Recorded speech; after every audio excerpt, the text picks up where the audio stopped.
Bonsoir. Il est indéniable, c'est un constat. L'influence des réseaux sociaux est désormais un acquis à travers le monde, on peut le dire ainsi.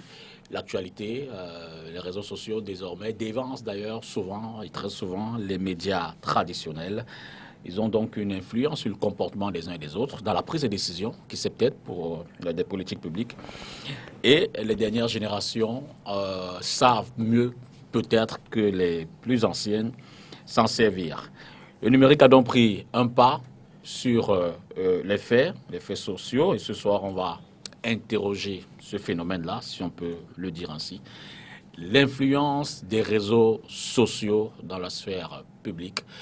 Ce sera un peu la thématique qu'on va développer ce soir. En 2h, 21h, 23h, vous le savez, c'est carte sur table avec 4 invités. Il est exactement 21h03. D'abord, je dis bonsoir à Hervé Emmanuel Com. Bonsoir, député. Évidemment, vous êtes militant du RDPC, mais c'est moins sous cette casquette-là qu'on me reçoit ce soir. Merci d'être des nôtres. Le docteur Ambroise Uzet-Somba, bonsoir.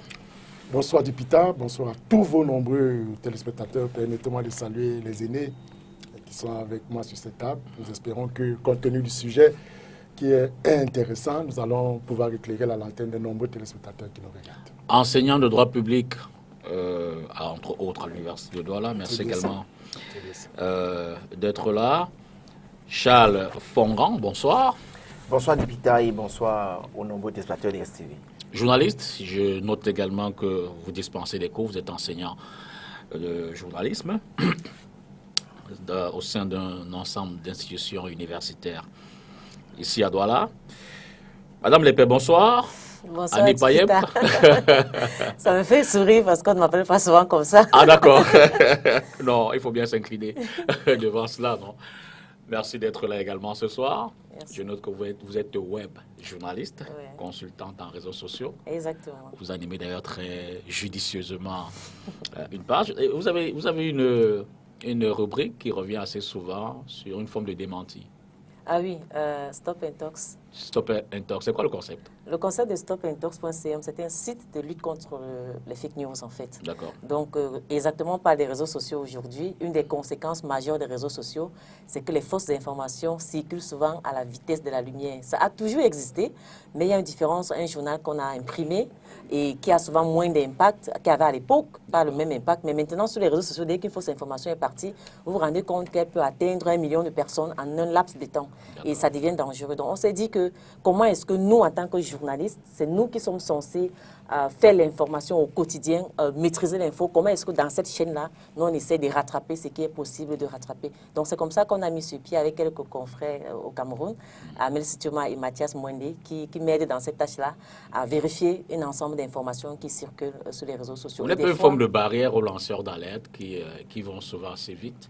Les lanceurs d'alerte ont leur rôle, les journalistes ont leur. Des fois, les lanceurs d'alerte ont une mission ou un combat ou des objectifs précis.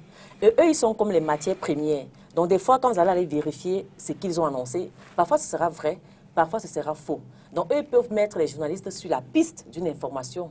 Mais en réalité, c'est le journaliste qui collecte et traite l'info. Son rôle est de traiter. Je crois que c'est ça la différence avec un lanceur d'alerte. Vous lui dites qu'il y a telle chose à tel endroit, lui publie parce qu'il faut qu'il alerte les gens, mais le journaliste va récupérer cette matière première et la traiter et puis pourra dire après si c'est vrai ou si c'est faux. C'est dire que vous avez planté le décor. Transition et on rentre dans le débat.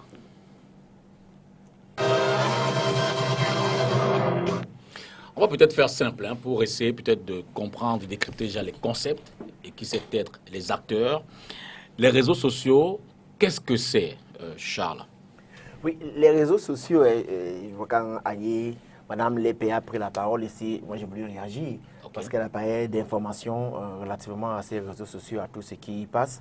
Les réseaux sociaux désignent un ensemble de sites, c'est un ensemble de sites qui ont vocation de proposer des espaces de mise en relation à partir d'établissements, des interfaces, d'établissements d'une identité bâtie sur un ensemble de profils. Et tout ce qui y passe, quand on dit espace de socialisation, de mise en relation, on se rend compte qu'il y a un ensemble de personnes qui utilisent donc ces espaces-là pour entrer en contact, pour partager un certain nombre d'informations. À la grande différence des médias traditionnels, parce que de plus en plus au Cameroun, on confond donc les réseaux sociaux aux médias traditionnels. La grande différence étant que tout ce qui passe par les réseaux sociaux n'a pas véritablement pu acquérir le statut d'information. Car les journalistes, pour qu'on arrive au statut d'information, on commence par des faits. Il y a des faits concrets, il y a un état de choses qui existe, une certaine réalité. Et sur la base de cette réalité-là, le journaliste applique un ensemble de règles. C'est-à-dire qu'il va collecter auprès des sources connues, il vérifie, il recoupe ces faits-là.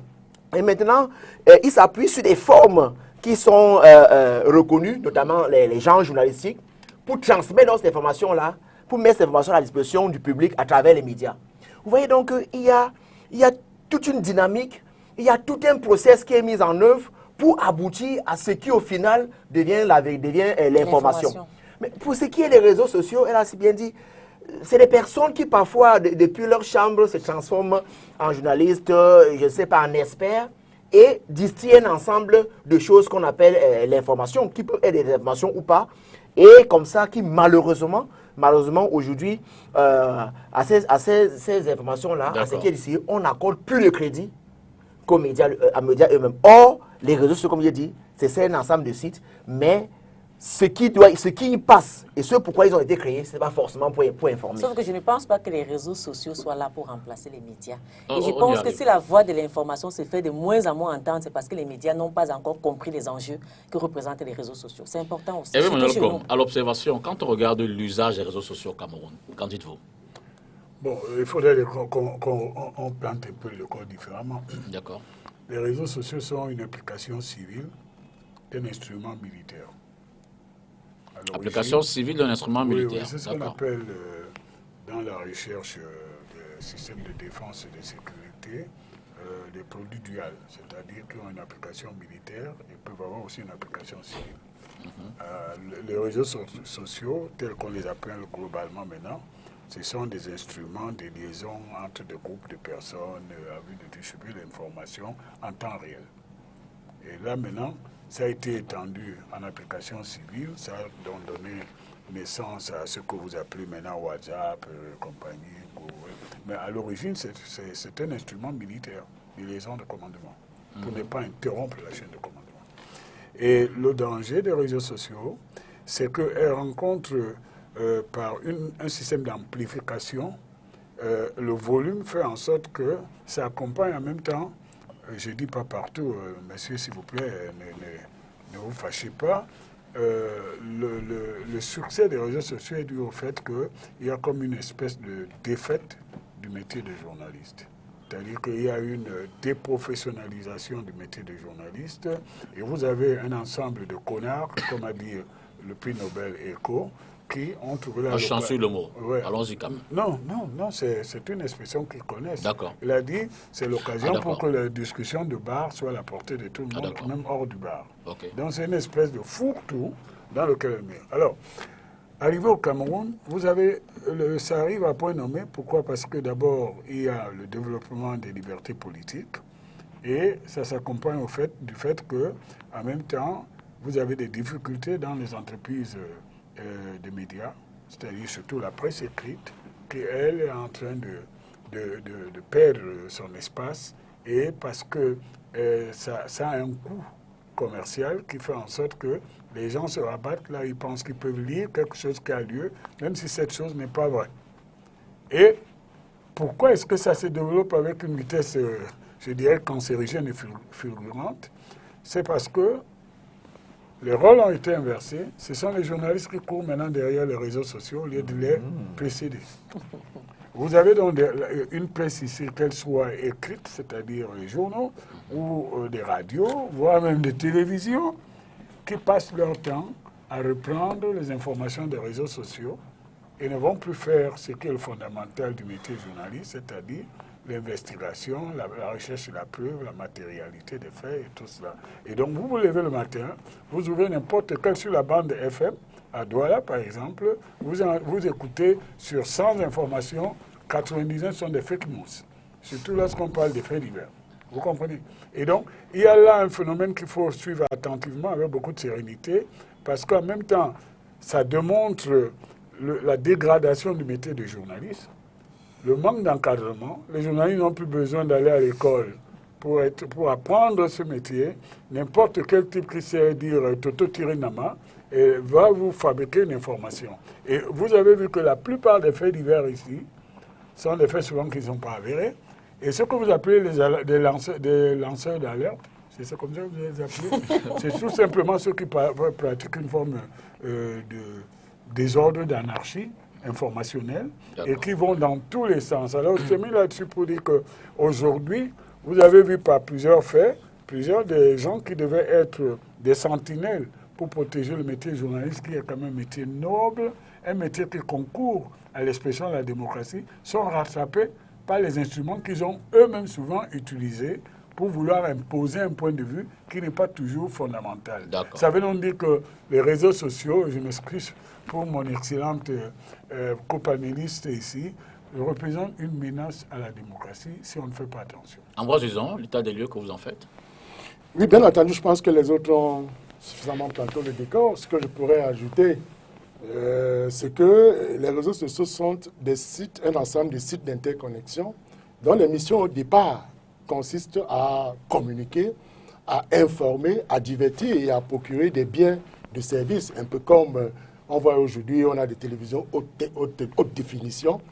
On se rend bien compte qu'au départ également, les réseaux sociaux permettaient, parce qu'on se rend compte qu'aujourd'hui, il y a une déformation réelle des missions tribuniciennes de ces réseaux sociaux. On se rend bien compte aujourd'hui que les réseaux sociaux sont en train de prendre une autre dérive, c'est-à-dire que ça devient un tribunal, ça devient un lieu d'instrumentalisation, parce que quand vous voyez, on lance des fake news qui peuvent facilement, parce que ce qui est aussi intéressant, c'est qu'aujourd'hui, ce n'est pas comme la télévision où on ne marche pas dans la rue avec la télé, mais on marche dans la rue avec son téléphone. Donc à tout moment, on peut y jeter un regard et on découvre une information, même sans l'avoir vérifiée, on peut la tester comme cela. Donc les réseaux sociaux, c'est aujourd'hui un lieu où un tribunal, ou même un lieu d'annonce, parce que quand vous voyez, aussi même sur le plan politique, nous avons les chefs d'État qui ont annoncé leur candidature par un tweet. Donc, ce n'est pas que toujours mauvais. Vous voyez, aujourd'hui, il y a des techniques telles que les téléconférences, les visioconférences.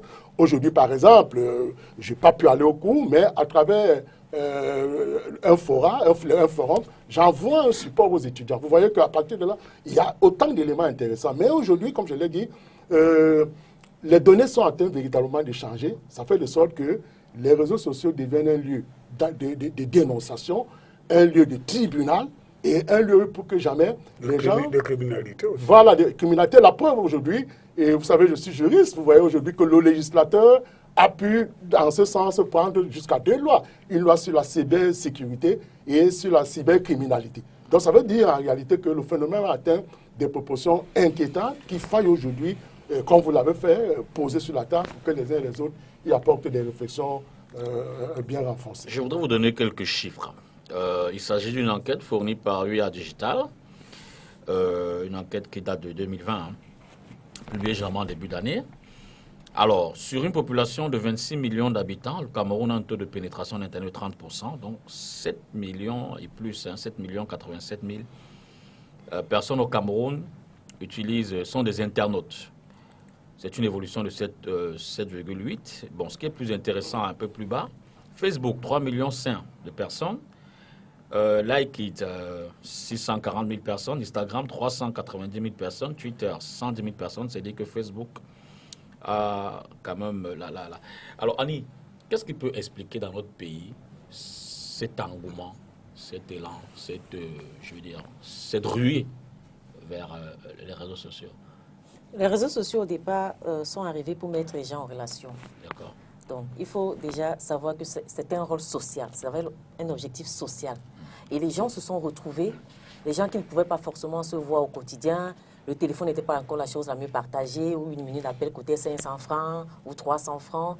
Avec Internet, les gens ont constaté que c'était plus facile d'être sur Facebook, de rajouter ses amis, de retrouver les amis avec lesquels on a fréquenté. Donc, c'était vraiment une mise en relation au départ. Maintenant, l'engouement, ça peut s'expliquer, et ce n'est pas un engouement au Cameroun, c'est un engouement mondial. On a vu l'évolution fulgurante des réseaux sociaux à travers le monde, ce n'est pas seulement ici. Premièrement, le fait justement que c'est un instrument de retrouvailles, on partage les choses avec ses amis. Et de deux, je pense que ça a mis en avant ce côté un peu égoïsme, je ne sais pas comment appeler ça, le fait de vouloir montrer ce qu'on fait, de vouloir se faire voir. Voilà, cela a mis en avant aussi ce côté-là, parce que ça a été l'occasion pour les gens de montrer quelle vie ils mènent et tout ça. Et ça a créé donc tout cela. Et de toi, n'oubliez pas que nous avons une population essentiellement jeune. Absolument. Au Cameroun, par exemple. Et la population des réseaux sociaux, par exemple Facebook, c'est entre 15 ans et 25 ans. C'est les plus nombreux sur la plateforme, d'après toutes les études qui sont faites dans ce sens-là. Donc, cela peut expliquer donc, cet engouement-là, parce que quand on est jeune, du coup, on a plus de temps. Quand vous allez voir que quand vous allez monter vers les cadres à partir de 35 ans, la population va un peu diminuer, surtout sur un réseau social comme Twitter, qui est utilisé par 3,5 millions de Camerounais aujourd'hui. Donc, je pense que c'est ça qui justifie cet engouement. Et de plus, n'oubliez pas que dans des systèmes comme les nôtres, vous allez me dire qu'en Europe aussi, il y a de l'engouement. Mais j'ai l'impression que l'utilisation n'est pas vraiment la même. Chez nous, les réseaux sociaux ont donné de la voix aux gens, une sorte de liberté d'opinion, de démocratie qu'on ne peut pas dénier. Parce que, vous voyez, il y a des gens qui gagnent leur vie uniquement en tenant leur compte sur Facebook, leur page sur Facebook, sur Twitter, qui publient les informations ou publient... En plus, tout le monde ne fait pas de l'information. Hein. Il y a des gens qui sont blogueurs beauté, il y a des gens qui font la musique, et ainsi de suite. Donc, les gens ont trouvé aussi un moyen de gagner leur pain quotidien. Donc, c'est des espaces qui permettent de faire du business. Vraiment, il y a des gens qui sont connectés, qui peuvent vous dire les chiffres d'affaires qu'ils font en mettant leurs vêtements en ligne, en mettant les livres ou je ne sais pas quoi. Donc, c'est un espace de business qui peut expliquer donc, cet engouement-là. Alors, l'une des conséquences, justement, c'est que les réseaux sociaux influencent énormément les comportements. Les comportements, évidemment, des acteurs, on les appelle comment, là? Les influenceurs. Non, les internautes. Les internautes. Ticha, comment ça s'explique? Je veux dire que, évidemment, on a un afflux d'informations. À l'époque, c'était par des journaux, par l'audiovisuel. Aujourd'hui, ça vient par les réseaux sociaux. Mais cela impacte directement sur le comportement des gens. L'information, les gens la prennent là-dessus. Ils se comportent en fonction ou alors conséquemment à ce qu'ils écoutent. Annie disait certains s'extériorisent, ce qu'ils ne faisaient pas avant. Comment on peut l'expliquer? Comment on peut justifier cette influence-là? Oui, moi, je vais là où m'inscrire un peu en contradiction. En contradiction avec ce que le grand frère Hervé a dit ici. C'est-à-dire qu'on ne peut pas justifier la montée des réseaux sociaux par la déprofessionnalisation des médias ou encore des journalistes. Je crois qu'on ne font pas le même métier. Aujourd'hui, Annie l'a si bien expliqué que les gens veulent aller vite. C'est-à-dire que les gens veulent aller à l'information à la minute d'après que le fait s'est produit. Et il se trouve donc que les réseaux sociaux offrent donc toutes ces possibilités-là. Aujourd'hui, pour consommer un journal, il faut faire un effort. Parfois même, il faut avoir un confort intellectuel pour pouvoir consommer un journal, pour regarder une véritable information à la télé. Alors que les réseaux sociaux, aujourd'hui, offrent des possibilités, même aux analphabètes, aux illettrés, de pouvoir avoir ce qu'ils considèrent comme de l'information. Avoir accès à ces réseaux sociaux-là me paraît même beaucoup moins coûteux qu'avoir accès aux médias. C'est-à-dire qu'il y a un ensemble de possibilités que les réseaux sociaux offrent aujourd'hui et qui font que de plus en plus, qui justifient que les gens délaissent progressivement les médias au profit des réseaux sociaux. Ce n'est pas forcément parce que les journalistes font mal le travail, ce n'est pas forcément parce que les médias... Pardon, une parenthèse, c'est pas ce que j'ai dit, Charles. J'ai dit que perte de professionnalisme, la perte d'influence. Maintenant, si tu veux me faire dire que les journalistes font mal leur travail, évidemment, il y a une sorte de plagiat. Oui, je vais me répéter sur la bande FM ce que j'ai lu dans la nuit, sur les réseaux sociaux. Alors, j'ai dit ce que j'ai dit. Je reconnais qu'il y a effectivement des personnes... Et je ne suis pas complètement... Moi, je ne vais pas faire du corporatisme en ce qui concerne notamment ce sujet, hein, parce que nous qui faisons un peu l'effort de fact-checker au quotidien les informations qui circulent, vous ne pouvez pas me dire qu'une information arrive en disant qu'il y a eu explosion à Mouanko. C'était à Mouanko, une explosion du lac à Mouanko. Oui. Et vous le voyez dans un journal de 20 heures de grande écoute sur une chaîne privée, l'une des plus grandes chaînes du pays. Mais si je trouve que tout le monde peut se tromper. Mais je vais dire, ce qu'il veut dire, c'est que le journaliste, nous avons laissé un peu la place à cette propagation exagérée des fausses nouvelles, même si on ne peut pas totalement combattre. Mais on a laissé aussi faire parce que nous ne voulons plus faire du travail. il y a aussi un peu de facilité dans ce qu'on fait, de prendre une information, de la traiter, de la diffuser, parce que là, il n'y a même pas de traitement, de la diffuser sans avoir le réflexe d'appeler le maire de Mouanko, par exemple. C'est-à-dire, c'est la moindre des choses, le premier réflexe qui vous coûterait 200 francs en coup de fil. Non, si vous donc, suivez, ça n'a pas de sens. Donc, je comprends un peu. Non, si vous suivez, suivez 10 informations et qu'il y a une seule qui est fausse, bon, je dis qu'il y a quand même des... qu'il y en a 9. Non, il y a des journalistes, il y a quand même des confrères qui s'adonnent à la paresse, effectivement, du fait des réseaux sociaux. Ah bon.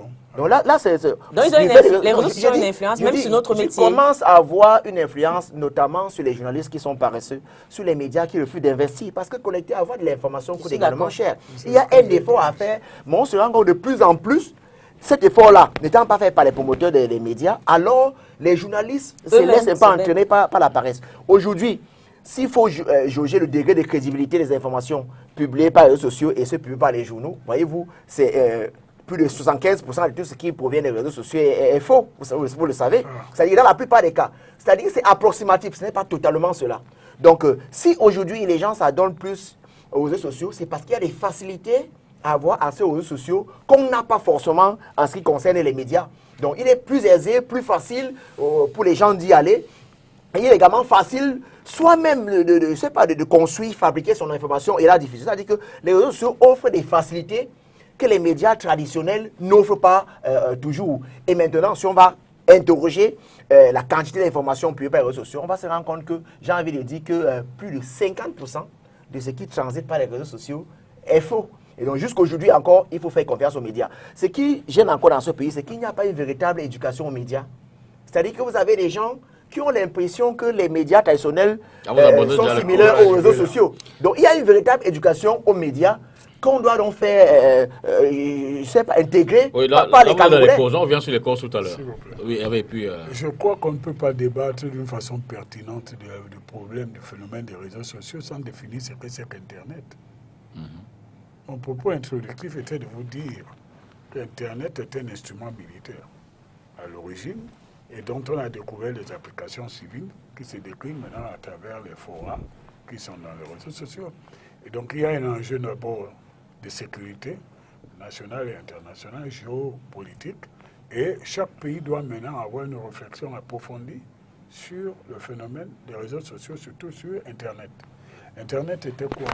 C'était un système inventé par, en fait, les Français, mais que les Américains ont amplifié, qui permettait à ce que la chaîne des informations pour le commandement ne soit pas interrompue. On appelle ça la toile. C'est comme l'araignée, la toile d'araignée. Bon, revenons aux réseaux sociaux pour faire un saut. Moi, je pense que même dans les pays communistes, parler de l'éducation sur les médias, c'est revenu déjà à une espèce de momification ou disons massification de l'information. Il se trouve simplement, et Luison a commencé à en parler, j'espère qu'on arrivera, il faut que tous les pays aient maintenant un arsenal juridique pour encadrer et réprimer ceux qui pensent que c'est un espace de non-droit pour déverser tout le mensonge, détruire les réputations, déstabiliser les pays. Et bien, si vous commencez à... C'est vrai, bon, ça enrichit certains. Facebook a enrichi un garçon de 23 ans. Bon, l'autre, il divorce à 60 ans parce qu'il est multimilliardaire. Mais ça, ce sont des épiphénomènes. Le véritable enjeu, c'est la démocratie et la sécurité. Est-ce que les réseaux sociaux, plus globalement, sont compatibles s'il n'y a pas un cadre de régulation avec la démocratie et la liberté? Vous comprenez? On fait la désinformation. Le plus grand événement des réseaux sociaux politiques, c'était l'élection de Barack Obama. C'était l'élection de Barack Obama. Peut-être certains d'entre vous étaient très jeunes. Il a massivement utilisé les réseaux sociaux pour lever les fonds, ce que Kabal a fait aussi avec son succès relatif au Cameroun. Mais tant que ce n'est pas encadré, ça devient transnational. Parce que la loi, par exemple, interdit le financement par l'étranger des partis politiques. Et bien, par les réseaux sociaux, les gars, ils transversent. Ce qui s'est passé en Amazonie, qui se passe en Amazonie, c'est-à-dire dans le nord-ouest, sud-ouest de notre pays, c'est à travers les réseaux sociaux que certains groupes à l'étranger, de soi-disant Camerounais, finançaient des entreprises terroristes. Et donc, je crois qu'il ne faut pas aller très vite. Et quand je finis là-dessus sur la perte de l'influence du métier noble du journaliste, à moins que vous vouliez jouer à l'aveugle, c'est visible. tous les journaux, et moi j'ai vécu par exemple la descente aux enfers du journal Le Monde, puisque vous ne voulez pas qu'on parle du Cameroun, parlons de l'étranger. Mais ce sont des journalistes du monde qui ont créé Mediapart. Et prenons cela un peu comme un instrument d'évaluation de cette évolution. Mediapart envoie les informations dans tous les sens et il veut être le tribunal qui juge les présidents. Vous avez un président qui est au tribunal parce que Mediapart a envoyé des informations. Donc il y a là un problème d'équilibre qu'on doit aborder. Le reste, pour savoir si on met les gens en lien, les religions, les groupes, même les groupes autorisés ou pas autorisés, c'est un problème secondaire. Le problème aujourd'hui, c'est la menace que représente l'utilisation non contrôlée des réseaux sociaux et d'instruments Internet dans une démocratie. Et un pays à la taille du Cameroun doit faire extrêmement attention, avoir à la fois, sans porter atteinte à la liberté, mais réprimer avec la plus grande sévérité ceux qui l'utilisent pour détruire les autres. Parlant de répression, que prévoit la loi, Ambroise Wison? Comment est-ce que cette activité est-elle encadrée au Cameroun? Oui, je pense que je ne l'ai pas totalement lu, mais je crois que les infractions qui sont liées à la cybercriminalité montent de 1 à 3 ans, je crois, avec 1 million d'amendes. Voilà, je crois. Mais c'est selon la gravité des infractions qui y sont commises. Et vous voyez aujourd'hui, comme je l'indiquais tout à l'heure, la question qui se pose véritablement, c'est quoi? C'est que les réseaux sociaux ont ceci que l'information va très vite. C'est-à-dire, je le disais encore, quelqu'un qui a un téléphone portable, on annonce un accident, comme l'autre jour, de la falaise, on voit les images en direct. Vous voyez que le soir, il n'aura plus intérêt à aller regarder la télévision. Parce qu'en réalité, il a déjà une information, il a des photos claires. Vous voyez, là, c'est bon. Mais maintenant, d'autres éléments qui percutent justement les sensibilités à travers ces réseaux sociaux, c'est, comme je le disais tout à l'heure, les fake news, c'est-à-dire que des informations qui ne sont pas avérées. Et vous voyez aujourd'hui qu'on a même à travers, au-delà de la loi sur la cybercriminalité, la cybersécurité, on a remonté la loi sur le tribalisme. Tout cela part justement de ce que, à travers la haine, à travers les réseaux sociaux, les replis identitaires se sont manifestés, ainsi de suite. Donc c'est pour dire que l'influence aujourd'hui est notable. Et le grand frère disait tout à l'heure, si on n'y prête pas garde, on va tomber dans une zone dite de non-droit, quoique il y ait déjà un instrument juridique qui encadre cela, mais ce sera très compliqué parce qu'aujourd'hui, comme je vous l'ai indiqué, le téléphone portable est accessible, il est direct et l'information va très vite. C'est-à-dire que tellement vite que dès que vous avez une information, comme je l'ai indiqué tout à l'heure, il est bien difficile qu'on vous annonce que le soir, on va vous montrer, en début d'un journal, on dit accident sur la falaise de Tchang. Oh, vous l'avez déjà vu en image de manière directe. Donc c'est pour dire que ce n'est pas parce que ces réseaux sociaux aujourd'hui ont une certaine prédominance sur les médias classiques qu'on puisse peut-être prétendre que les médias doivent disparaître. Non, pas du tout. C'est-à-dire qu'en réalité, les médias restent des lieux comment je vais dire ça, des lieux de sérénité et de véracité de l'information. Parce que quand vous voyez, quand même un journal, M. Fonga le disait tout à l'heure, l'expert sur ces questions, il le disait. C'est-à-dire que pour qu'on diffuse une information, il y a tout un process qui doit être suivi. C'est-à-dire que l'information doit être traitée, doit être vérifiée avant d'être diffusée. Or, à travers les réseaux sociaux, ce n'est pas ça. On vous balance n'importe quoi. Et si vous ne prêtez pas garde, vous vous rappelez, nous étions à une émission ensemble. Un dimanche, on disait à la Quintini, il y avait une campagne de vaccination pour le Covid. Alors on a montré les images, personne n'était venu. Oui. Vous voyez, et que le ministre était là, il n'y a pas un chat. Tout était faux, quoi. Vous voyez, alors tout était faux. Il a fallu que le grand frère dise non, je suis passé par là, j'ai vu un monde fou, et ainsi de suite. Donc c'est pour dire qu'on doit faire très attention à travers ce canal qui est désormais accessible à tous, mais qui mérite, comme on disait tout à l'heure, d'être sévèrement réglementé. Mais je vais ajouter simplement qu'en fait, la répression des infractions commises par voie de communication électronique est même plus forte que pour les médias ordinaires. Hein. C'est-à-dire que pour les médias ordinaires, parfois on peut bénéficier même des condamnations avec ceci, alors que par voie de communication électronique, il n'y a pas de ceci. C'est soit vous avez le procès, soit vous êtes condamné à des peines privatives de liberté. Donc c'est même plus solide. Vous voyez que plus sévère. Vous voyez également que même ceux qui partagent Je crois qu'au Cameroun, le problème, ce n'est pas qu'il n'y a pas ces dispositions-là, mais c'est que les Camerounais ne sont pas suffisamment sensibilisés. Quand il parle d'éducation aux médias, c'est également cela, parce que c'est nouveau pour nous.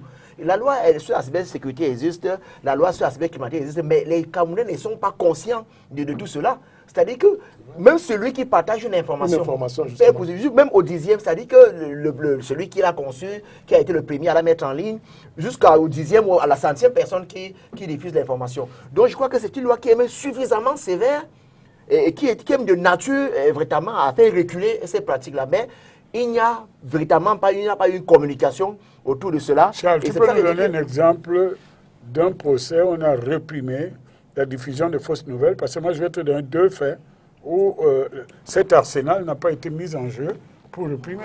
Je dis très bien que le problème au Cameroun, c'est que jusqu'à présent on laisse faire. On a quand même vu ainsi qu'on la cybercriminalité des personnes qui ont je ne sais pas, usurper le nom de Samuel Eto'o qui sont allés en prison. Ça, ce sont des faits divers. Non, c'est pas forcément des faits divers. La politique est dans le crime organisé. Non, nous n'en sommes pas là. Nous disons que ces dispositions-là existent, mais il se trouve simplement que pour le moment encore, j'ai envie de voir qu'il y a un peu du laxisme dans l'application. C'est ce qu'il faut noter. C'est-à-dire quand on lit cette loi, on se rend compte que la répression est sévère, la répression est sévère, mais on voit encore que les Camerounais... le problème à ce niveau-là, vous pouvez pas... Cela existe, malheureusement pour nous. Je souhaite qu'on résolve le thème. D'accord. Alors, mais l'autre chose, justement, est-ce que l'enjeu n'est pas également de trouver le meilleur palliatif, le meilleur équilibre entre, et avait un peu effleuré la question, entre les libertés, la liberté d'expression et quand même aussi l'encadrement de cet espace d'expression. Annie. Avant de parler, je voulais un tout petit peu revenir sur ce que M. Luison disait tout à l'heure. Parce que les réseaux sociaux ne sont pas vraiment un concurrent des journalistes. Les réseaux sociaux peuvent être avantageux dans le sens où, il disait tout à l'heure, après un exemple concret qui m'a bien plu, l'accident sur la falaise de Tchang, le dernier accident. Quelqu'un a fait une vidéo en direct où il expliquait et tout. Et tous les médias, même classiques, même sur le web, l'ont récupéré. Ça fait qu'il y a de l'instantanéité. Mais vous voyez que dans cette information, il y avait quelque chose qui n'était pas vrai. La première information qui a été balancée, c'était qu'il y avait 30 morts. Bon, dès que nous avons récupéré, ceux qui sont dans les groupes professionnels des journalistes, on a dit, mais un bus qui s'est renversé, 30 morts quand même. Le bus n'est pas tombé dans le ravin, il s'est juste renversé sur la chaussée. Donc, de manière critique, on a directement compris que ça ne pouvait pas être 30 morts. Tu vois, non? Donc, il y a le live, il y a l'instantané comme avantage, mais il n'y a pas... la véracité de l'information n'est pas sûre. Donc là encore, à la fin de la journée, on a toujours besoin de rentrer le exactement, soir, à la fin de la journée, sa télé. Et il se trouve que quand vous ouvrez la télé, vous tombez sur quelqu'un. Non, pas forcément. Laissez-moi parler, s'il vous plaît. À ce moment-là, on a déjà quand vous ouvrez la télé ou la radio, vous tombez sur quelqu'un qui se présente comme journaliste et qui souvent n'est même pas journaliste, est un animateur de médias et qui vous le produit intégralement. Ce qui se passe sur les réseaux sociaux. Ce qui se passe sur les réseaux. Et madame vient de dire quelque chose de pertinent. Si on continue sur cette pente glissante et savonneuse, ça veut dire que les réseaux sociaux vont devenir des pièces dans des instructions, des affaires, par exemple, de la justice. Ça veut dire que les réseaux sociaux vont être la base de l'information. Mais je vais dire quelque chose, je vais être bref. Il y a 2 faits ici qui, pour moi, sont l'exemple même de la menace de la démocratie. Un fait politique. Les élections de 2018. Un groupe organisé planifie, avec ses relais extérieurs, de faire amplifier un mensonge sur les résultats des élections. Jusqu'à la décision du Conseil constitutionnel, on fait croire, on rend vraisemblable ce qui est une fabrication d'une bande, que je dis, de délinquants politiques. Ça, c'est un cas. On ne va pas revenir. Deuxième cas. Deuxième cas. Deuxième cas. Politique. Vous êtes dans vos... Non, je dis, attendez, à partir du moment où un groupe veut fausser les résultats... Non, on va pas refaire l'élection présidentielle, d'autant plus que la partie adverse n'est pas là. Non, je ne parle pas de parti adverse, je n'ai désigné personne. Mais je dis, si un groupe quelconque s'organise pour ne pas respecter la procédure démocratique qui passe, par exemple, par les institutions qui doivent donner les résultats d'une élection, contrôler la régularité de cette élection, c'est une menace à la démocratie et à l'ordre public. Et c'était le cas. Deuxième cas. Vous avez plusieurs faits ici qui sont déclenchés et amplifiés simplement parce que les gens ont utilisé l'instrument des réseaux sociaux pour créer des troubles à l'ordre public. Il y a un chapelet d'images qui ont été diffusées et tout à l'heure, Guizon était en train de parler de la falaise de Tchang. Excusez-moi, madame, moi je voudrais, parce que je suis ignorant, enfin vous êtes plus experte que moi dans ce domaine, il faut définir ce que c'est qu'une information. Parce que pour moi, ce qui sort des réseaux sociaux, ce n'est pas de l'information. C'est bien ce que ce Charles sont des faits. Et c'est pour ça que je ne comprends pas pourquoi Charles voudrait me faire dire que je dis que le journalisme ne sert à rien. Non, je dis plutôt que nous avons une insuffisance de recul et des moyens économiques et financiers pour ce qui est du vrai journaliste, ce qui fait que la paresse gagne même ce qu'on appelle journaliste et nous sommes devenus la proie des fake news. Voilà ce on que est en train de parler des régulations. Oui, d'accord. C'était mon tour. Je voulais dire, pour en arriver là, que le Cameroun même a des lois, la loi sur la cybercriminalité et la cybersécurité, qui régule bien ce secteur. On n'a pas encore une loi spécifique aux réseaux sociaux, mais vous vous rendez compte que lorsqu'on parle de fausses nouvelles, si vous publiez une fausse nouvelle à travers les réseaux sociaux, vous pouvez être attaqué à travers cette loi. Oui, il y a la loi sur l'atteinte à la vie privée, oui. Comme l'actualité de ces derniers jours, lorsque vous publiez sans permission une vidéo privée de quelqu'un, ou des images ou des conversations, la loi punit cela très clairement. Pareil pour la diffamation. Il y a une loi pour la presse. Si les journalistes qui commettent l'erreur ou l'infraction, on va leur appliquer la loi sur la presse ou la loi sur les réseaux sociaux en fonction de l'endroit où la faute a été commise. Donc on ne peut pas dire qu'il y a un no man's land, non. C'est régulé. Oui, mais maintenant, est-ce que les gens pas les dégâts? Est-ce que les gens portent plainte? C'est ça qui est-ce que les gens savent qu'ils peuvent porter plainte? Normalement, nous avons l'Antique au Cameroun qui mène des enquêtes au point de démanteler des réseaux de cybercriminalité. Absolument. Donc, il faut porter plainte, déjà, parce que si le ministère public ne prend pas une affaire en charge, voilà, il faudra que chaque personne se constitue... Les mises en cause. Voilà, exactement, puisse se porter plainte pour qu'on enclenche l'action. La régulation des réseaux sociaux n'est pas un défi seulement au Cameroun. Je me rappelle qu'il y a un pays d'Afrique du Nord, je ne veux pas citer le pays pour ne pas me tromper, mais qui a décidé que si vous êtes un compte personnel et que vous avez plus de 4000 abonnés, vous êtes un média. Oui. Et la loi sur les médias s'applique à vous. Oui. C'est-à-dire que je suis Annie Payeb, je suis sur Facebook, j'ai 4000 personnes qui me suivent. Si je publie que le train a déraillé à tel endroit et que c'est faux, on m'applique la loi sur la presse, sur les infractions de presse, parce qu'on estime qu'à partir des 4 abonnés, ça c'est quelque chose qu'ils ont trouvé. Mais il y a l'Allemagne qui a par exemple demandé, exigé de Facebook qu'ils n'ont qu'à réguler en première partie. Facebook a créé des grandes salles où les modérateurs passent les journées. Je pense qu'ils sont en train de trouver des solutions pour gérer cela, où les gens passent des journées, ils travaillent, parce que la loi, en cas de... Si une information, par exemple, racisme, ils ont défini un peu les concepts. Cybercriminalité, c'est un ensemble de choses qui peuvent porter atteinte à la sécurité du pays ou à la paix intérieure. Facebook sera attaqué sur un certain nombre de choses. Donc, ils ont décidé de prendre les devants et d'essayer de réguler ce qu'ils peuvent avant que l'information ne puisse sortir, par exemple, ou quand c'est sorti, qu'on puisse rattraper facilement ce qui est faisable. La France discute sur sa régulation spécifique aux réseaux sociaux depuis plus de 2 ans. Je crois que c'est au mois de mai, ce mois de mai 2021, qu'on a apporté le dernier rapport au ministre en charge de ces questions-là, où on essayait un peu de délimiter exactement ce qui sera fait. Et eux, ils pensent effectivement à attaquer les algorithmes de manière à ce que certains mots ne puissent pas être publiés. Donc, chaque pays essaye de voir comment est-ce qu'il peut réguler ces réseaux sociaux-là, parce que c'est un enjeu mondial et ce n'est facile pour personne, en fait. Charles, sur la régulation. Non, sur la régulation, il dit qu'il y a des choses qui sont faites. Les choses ont été faites, mais maintenant, il faut davantage sensibiliser les Camerounais. Lui, Hervé, ici, a fait allusion à ce cas des gens qui seraient devenus des ennemis de la démocratie à partir des réseaux sociaux. Mais maintenant, il revenait à qui d'engager l'action publique? C'est les procureurs qui peuvent le faire. Parce qu'il y a une loi, il y a une disposition qui existe.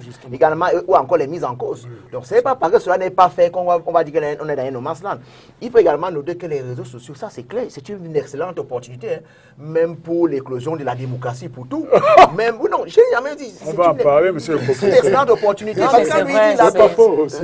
En fait, voilà, quelque chose qui va tordre le cou à la démocratie, il y a un problème. Parce que quand on parle de s'exprimer, si les gens peuvent aussi facilement s'exprimer, mais maintenant, il faut que cela soit encadré. Mais les réseaux sociaux aussi, c'est une grande plateforme d'expression où les gens donnent leurs opinions.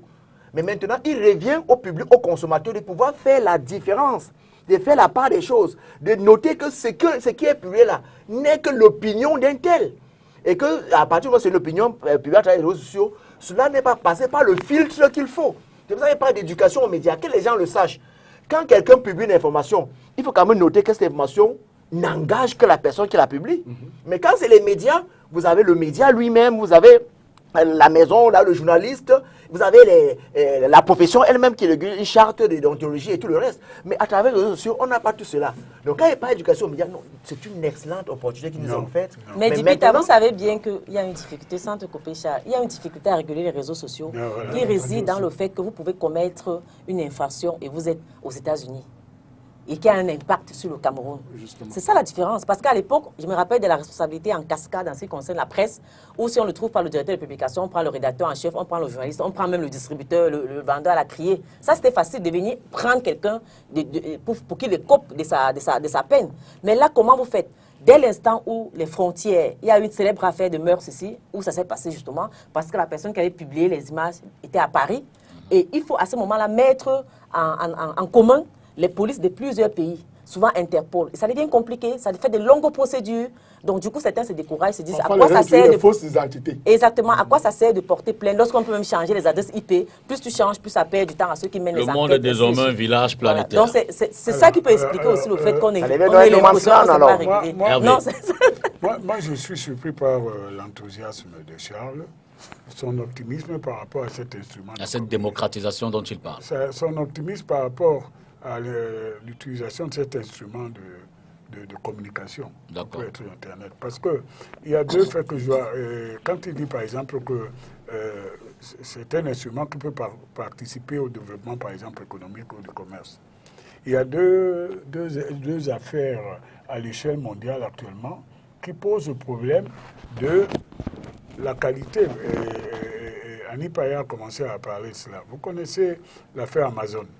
Amazon, c'est un site commercial où vous achetez les choses et vous avez vu qu'avec le Covid-19 et le confinement, vous ne pourriez pas aller voir physiquement ce qu'on doit vous livrer quand vous payez.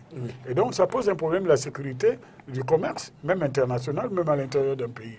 Et de plus, quand vous avez acheté chez Amazon, Amazon se trouve un temps en Europe, un temps en Chine, et Annie vient de démontrer que vous avez un problème du cadre juridique dans lequel vous devez. Vous savez que le fondement du commerce réside, entre autres, sur la protection du consommateur. Absolument. C'est le fondement du commerce depuis les Romains.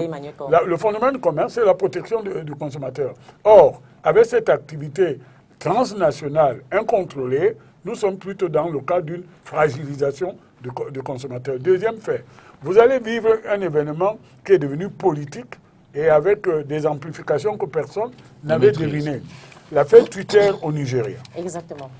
Le Nigeria a décidé, parce que son président a été censuré dans un discours sur Twitter. Et le Nigeria, en retour, a dit, nous interdisons Twitter ici. C'est devenu une affaire diplomatique. Les États-Unis d'Amérique disent, vous ne pouvez pas faire cela. Ah, donc vous vous rendez compte, donc vous aurez chez vous, basé chez vous, un instrument de manipulation de l'opinion, même dans un pays de 300 millions d'habitants que le Nigeria. Et nous, l'État, on doit être désarmés. Vous auriez pu dire ça si les Américains ne faisaient pas ça chez eux, M. Combe. Oui. Mais les Américains ont fait ça avec Trump pendant longtemps. Mais je vais y arriver. Donc c'est une affaire qui est en lien avec Trump. Par exemple, Trump était champion de fake news, lui et son organisation. Et lorsqu'on l'a limité, on a cru que ce serait la fin de Facebook ou du reste. Ça marche sans lui. En fait, mon propos, Charles, ce n'est pas de dire qu'on arrête ce qui pourrait paraître pour toi un progrès, mais c'est de l'encadrer. Parce qu'il y a des progrès, science sans âme n'est que ruine de l'âme. Il y a des progrès où on a cloné les humains et on a vu à la sortie qu'un homme peut avoir la tête de la chèvre, les pieds d'un humain et tout ça. Si c'est ce monde que tu veux, non. Il faut qu'on l'encadre de deux parts. On va parler, j'espère avant la fin de l'émission, sur la protection de la jeunesse. Oui, oui. Les événements qui ont lieu, que tu nous interdis d'en parler, je n'en parle pas. J'ai rien interdit. Bon, Monsieur, moi, je voudrais juste dire que Non, en ce qui tout. concerne le Bon, e-commerce, par Oui. exemple, c'est quand même régulé. Oui. Quand vous achetez un produit sur Internet, vous avez 7 jours pour le retourner au cas où il est défectueux, ainsi de suite. Je crois que ce qui a été reproché à Amazon, c'était beaucoup plus compliqué que ça, notamment une domination Non, ça, c'est voilà, ça, qui mettait à mal ouais. les économies nationales, notamment celle Avant de France. de parler de protection et éventuellement déboucher sur les propositions d'encadrement ou autres, de régulation. Et puis les réseaux sociaux, c'est la démocratie quand même. Monsieur non, Emmanuel avec confirme. Jean-Bré, là. Le Cameroun est 40e en termes Annie, de démocratie en Afrique. Annie, Et est-ce que un vous- avec régime Dr. autoritaire. Essoma, Quand la vous raisonnez prochaine comme ça question. donne raison à ces classements. Monsieur Com. C'est un instrument de démocratie. Si on essaie d'énumérer un peu les conséquences de cette liberté sans frein dans un espace finalement sans limite, les réseaux sociaux. Oui, vous savez que la liberté d'expression est une liberté cardinale. C'est-à-dire que en démocratie, c'est même l'une des pierres angulaires de la démocratie, la liberté d'expression. Alors, c'est donc pour dire qu'aujourd'hui, ce qui gêne à travers les réseaux sociaux, c'est qu'on peut l'utiliser pour diffamer, on peut l'utiliser pour instrumentaliser, on peut l'utiliser pour manipuler les uns les autres. Pour mener des actions magnifiques. Voilà, ça devient dangereux. Et à partir de là, comme on le disait tout à l'heure, moi j'ai aimé, je l'ai dit tout à l'heure, j'ai aimé cette loi prise par le législateur sur la cybercriminalité et la cybersécurité. Parce qu'à travers la loi, vous savez, ce qui fait la spécificité d'une loi, c'est son mécanisme de sanction. Parce que si à cette loi sont associés, chaque fois qu'il y a un cas de diffamation, chaque fois qu'il y a un cas de dénonciation, si effectivement il est avéré que c'est justifié, on applique justement la loi dans toute sa sévérité. Alors, qu'est-ce qu'on constate aujourd'hui? C'est simplement que les réseaux sociaux, je l'ai dit tout à l'heure, peut-être en début de mon propos, que c'est devenu un lieu de tribunal. C'est-à-dire qu'un lieu où... Un tribunal populaire où les uns et les autres peuvent permettre de procéder au jugement et même aux condamnations avant même que les autorités compétentes s'en saisissent. Vous voyez aujourd'hui que les réseaux sociaux peuvent aussi être un facteur d'amplification. C'est-à-dire qu'une petite étincelle qui peut devenir à la suite une grande flamme à travers des événements que nous suivons aujourd'hui. Vous voyez, quand il y a peut-être une question qui touche aux mœurs, ça fait de sorte que les uns et les autres prennent position. Vous voyez, les féministes montent sur le créneau, et la après, société civile monte sur les le créneau. faits sont Et autour. parfois, ça débouche sur le fait que ça met une influence sur les autorités compétentes à se saisir de l'affaire. Donc, c'est pour dire que aujourd'hui, on peut relever les aspects négatifs de ces réseaux sociaux, mais n'oublions pas, je l'ai dit tout à l'heure, qu'il y a une haute autorité camerounaise, en lieu et place d'une session extraordinaire qu'on attendait, il a tweeté pour annoncer sa candidature pour l'élection. Donc je dis que ce n'est pas une mauvaise chose. Tout ce qu'il faut, c'est de procéder à son encadrement. C'est vrai qu'en oui. parler, j'ai l'impression que vous êtes plus pour la répression des réseaux sociaux que pour un encadrement sain. Parce que le débat se pose justement au niveau de comment est-ce qu'on encadre tout en préservant la liberté d'expression. Les réseaux sociaux ont des conséquences positives et négatives. Parmi les conséquences négatives, il n'y a même pas que les enjeux politiques, il y a les enjeux sur la personne. Instagram aujourd'hui est un des réseaux sociaux qui a une conséquence extrêmement compliquée pour les enfants. Oui. Les gens voient des vies, on nous montre que ce qui est beau. Et vous avez une petite fille de 13 ans, de 14 ans qui est dans sa petite pièce et qui fantasme en regardant ça et qui pense que c'est la réalité quotidienne.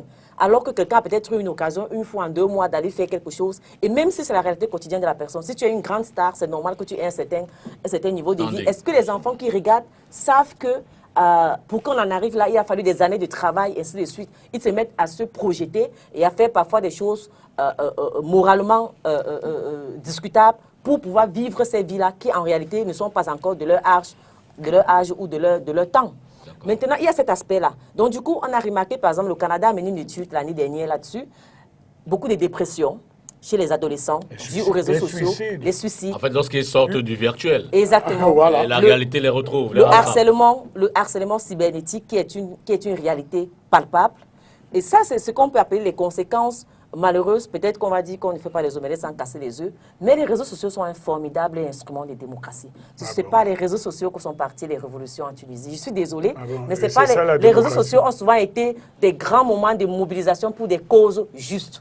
Il y a des moments où on fait des quêtes dans ce pays, même pour des causes. On a contribué pour Marthe Zambo à travers les réseaux sociaux. Les gens ont contribué de partout pour qu'on lui vienne en aide. Les réseaux sociaux peuvent être amplifiés des causes positives. Les réseaux sociaux aujourd'hui sont capables de donner le ton sur l'actualité du pays ou sur le moment. Ce qu'on vit en ce moment en termes de scandale de mœurs. À l'époque, si les journaux n'en avaient pas parlé, comme ils ont été un peu muets durant toute la semaine dernière, par exemple, l'affaire se serait éteinte et puis basta. Mais les réseaux sociaux ont amplifié le phénomène, ont insisté, les personnalités publiques ont pris la parole. Et vous vous rendez compte que même ceux qui avaient soutenu, ceux qui sont impliqués, ont commencé, c'est la première fois dans ce pays que ça arrive, il faut le dire, ont commencé à se rétracter pas à pas. Parce que je vous assure, avant, les problèmes de mœurs, d'abus de petites filles, on en a eu avant. Petit 2 jours, 3 jours, c'est fini, on n'en parle plus. Mais cette fois-ci, il y a eu une mobilisation et elle vient des réseaux sociaux, quoi qu'on puisse dire. Les entreprises aujourd'hui ont réagi, des personnalités sont détachées, les institutions sont détachées parce que sous la pression des réseaux sociaux, et on aura la communication des ministres demain sur un phénomène qui a été amplifié, quoi qu'on puisse me dire, par les réseaux sociaux. Moi, je suis tout à fait d'accord avec les réseaux sociaux. C'est une manne pour certains, mais ça peut devenir un fléau pour d'autres. Mais vous insistez sur le fléau, alors que ce n'est pas... Ça peut devenir une arme fatale. Un couteau à double tranchant. Mais de plus en plus, on doit quand même savoir que ce qui fait les réseaux sociaux, c'est le fait que ce sont des profils bâtis sur ces identités peuvent être vraies ou fausses. Et c'est à travers ces profils-là maintenant que les gens projettent leur vision du monde. C'est-à-dire qu'on peut identifier. Vous avez dit qu'il y a des gens qui avaient réagi. Ces gens ont réagi où? Ils ont réagi sur des plateformes créées, sur le compte, de différents comptes. Donc on peut aller vérifier. Quand ils reviennent sur les réactions d'avant, ils le font encore là-bas. C'est-à-dire les réseaux sociaux aujourd'hui donnent l'opportunité pour connaître qui est Fongan, par exemple. Vous allez par exemple sur son compte, vous avez une idée de qui est la personne. C'est pour cette raison que tout simplement, on doit donc savoir ce qu'on projette sur nos différents profils. Qu'est-ce qu'on y met? Il faut donc, par exemple, tout faire. Il y a des conseils qu'on donne généralement. On dit il faut pas toujours être proche de sa copine avec le sexe qu'on est sur les réseaux sociaux. C'est-à-dire que vous n'avez pas, par exemple, à diffuser des informations qui se rapportent plus ou moins. Pourquoi? Parce qu'on peut vous identifier par rapport à cela. Par rapport aux drogues, il y a un ensemble, il y a des actes, il y a un comportement qu'il faut avoir quand on est face aux réseaux sociaux. Mais si vous vous comportez suffisamment bien, j'ai envie de croire que les réseaux sociaux peuvent être plutôt une opportunité pour vous. C'est-à-dire que comment est-ce que vous comportez, qu'est-ce que vous mettez, qu'est-ce que vous échangez, qu'est-ce que vous projetez de vous sur les réseaux sociaux. Donc pour moi, c'est une manne, comme j'ai dit, qui peut devenir un fléau si cela est très mal utilisé. C'est pour cela qu'il continue de dire qu'il faut une éducation aux médias. Parce que les gens ouvrent les comptes et tout, mais ils ne savent pas à quoi ça sert. Ils pensent qu'ils peuvent tout y mettre. Mais maintenant, il faut savoir qu'est-ce qu'on met, qu'est-ce qu'on partage. Donc le problème encore à ce niveau-là, éducation des Camerounais aux médias, à l'utilisation des réseaux sociaux, à l'utilisation je ne pense pas qu'il y ait un seul pays au monde qui a organisé une grande session de formation pour former les gens à l'utilisation des réseaux sociaux. Même de l'école primaire, on doit pouvoir dire, même de l'école primaire, on doit voir, quand on parle des dangers des réseaux sociaux, c'est de l'éducation. C'est-à-dire qu'on parle également des opportunités, même à l'école, dans les livres, il y en a déjà un peu, mais c'est l'éducation. Je pense qu'un État ne peut pas fonder sa sécurité sur le moralisme, comme j'entends là. L'État doit avoir une posture générale, voire même aveugle, cynique et fondée sur la raison. La République n'est pas fondée sur les incantations. Peut-être un monstre froid. Voilà. Ce n'est pas fondé sur les incantations, les églises de réveil. Vous comprenez? C'est la loi, nous devons nous mettre sous la sécurité de la loi. Bon, moi je voulais évoquer deux faits qui sont indicatifs pour dire. Il ne faudrait pas qu'on se sépare ici en pensant que d'un côté il y a des gens qui sont contre les réseaux sociaux et d'autres ceux qui aiment et qui ont compris que c'est un avènement pour le paradis. Non. Personne n'a dit ça d'ailleurs. Non, je parle aux téléspectateurs. Madame, personne n'a dit ça. Moi, j'ai vécu l'aventure du développement des réseaux sociaux parce que j'habitais un pays où ces aventures ont commencé. Et ce que nous évoquons aussi, c'est de dire attention, prudence. Parce que ça peut être une menace. Et si on n'est pas proactif sur l'anticipation de l'encadrement de cette menace, ça peut devenir mortel pour un pays. Vous avez une grande démocratie dont on a évoqué ici aujourd'hui. On a réussi à faire élire quelqu'un qui normalement ne serait pas élu. Parce qu'on a manipulé l'électorat et un pays étranger de même niveau de sécurité que le pays en question a manipulé même les résultats d'après les systèmes de renseignement. Ça veut dire que c'est un instrument dangereux qui peut mettre à mal même la plus grande démocratie et la plus forte militairement dans le monde. Vous venez alors ici à notre niveau. Vous savez que le problème des pays en développement comme le nôtre, c'est que, oui, nous voulons l'expression de la liberté, mais nous ne contrôlons pas l'infrastructure technologique qui permet l'expression de cette liberté. Et donc, quand nous sommes menacés, ce n'est pas la grâce, le bien vouloir de ceux qui ont le contrôle de ces infrastructures que nous devons nous défendre. Je vous donne un fait. Je sais que certains sont allergiques à ça.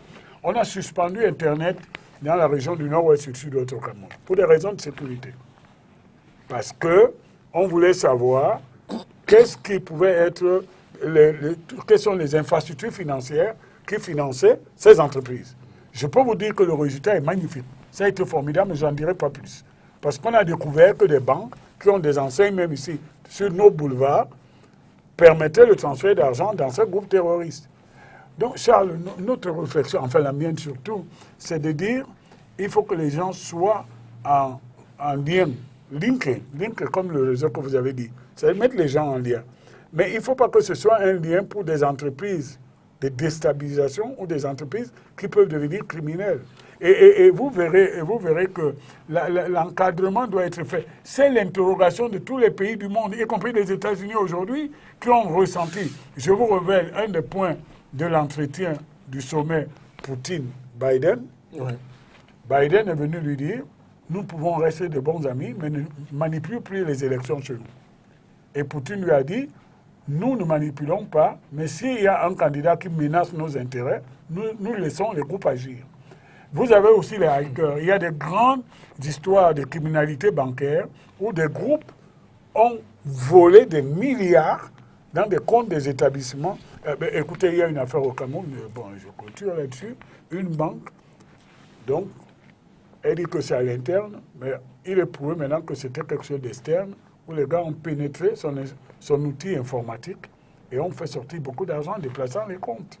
Donc, s'il te plaît, Annie, nous, enfin la position qui est la mienne, c'est de dire, nous devons, une république doit se défendre en encadrant, en régulant, sans limiter les libertés. Mais vous savez qu'une liberté qui n'est pas encadrée devient un libertinage et l'anarchie. Et vous avez aujourd'hui... Je voudrais à présent vous interroger, vous terminez. Oui, oui, on a vu des fake news ici. On dit, un engin a écrasé un Ben Skinner à tel endroit. Vous avez un roche de 2000 Ben Skinner qui vient là-bas, affrontement avec les forces de l'ordre. Or, il faut du repli. À propos des médias, ce n'est pas de la faute du consommateur que nous sommes. Si les médias sont pauvres, on parle des médias soutenus, vous comprenez? Et c'est parce que les médias se sont affaiblis que les réseaux sociaux ont pris le dessus et commencent à nous formater. Vous comprenez? On parle des médias, mais avant, justement, ou alors, je voudrais qu'on interroge un peu, justement, le comportement des acteurs sociopolitiques au Cameroun face aux réseaux sociaux. À l'observation, je veux dire, ces messieurs, est-ce qu'ils maîtrisent... Beaucoup ont été créés par les réseaux sociaux. Je commence par... Ils meurent de plus en plus par les réseaux sociaux. Je commence par le professeur... Oui, on voit aujourd'hui, par exemple, le grand frère Hervé l'a cité en début, le cas Cabral Libye dans les 11 millions, c'est parti des réseaux sociaux. C'est-à-dire que... C'est Obama. Voilà, c'est parti des réseaux sociaux. Je vous indiquais tout à l'heure que le président de la République lui-même, il a tweeté pour annoncer sa candidature par un canal du réseau social. Donc c'est pour dire quoi? C'est pour dire que sur le plan politique aujourd'hui, beaucoup d'entrepreneurs politiques utilisent cet instrument, ce canal, justement pour vendre parfois leur idéologie, pour vendre leurs activités politiques.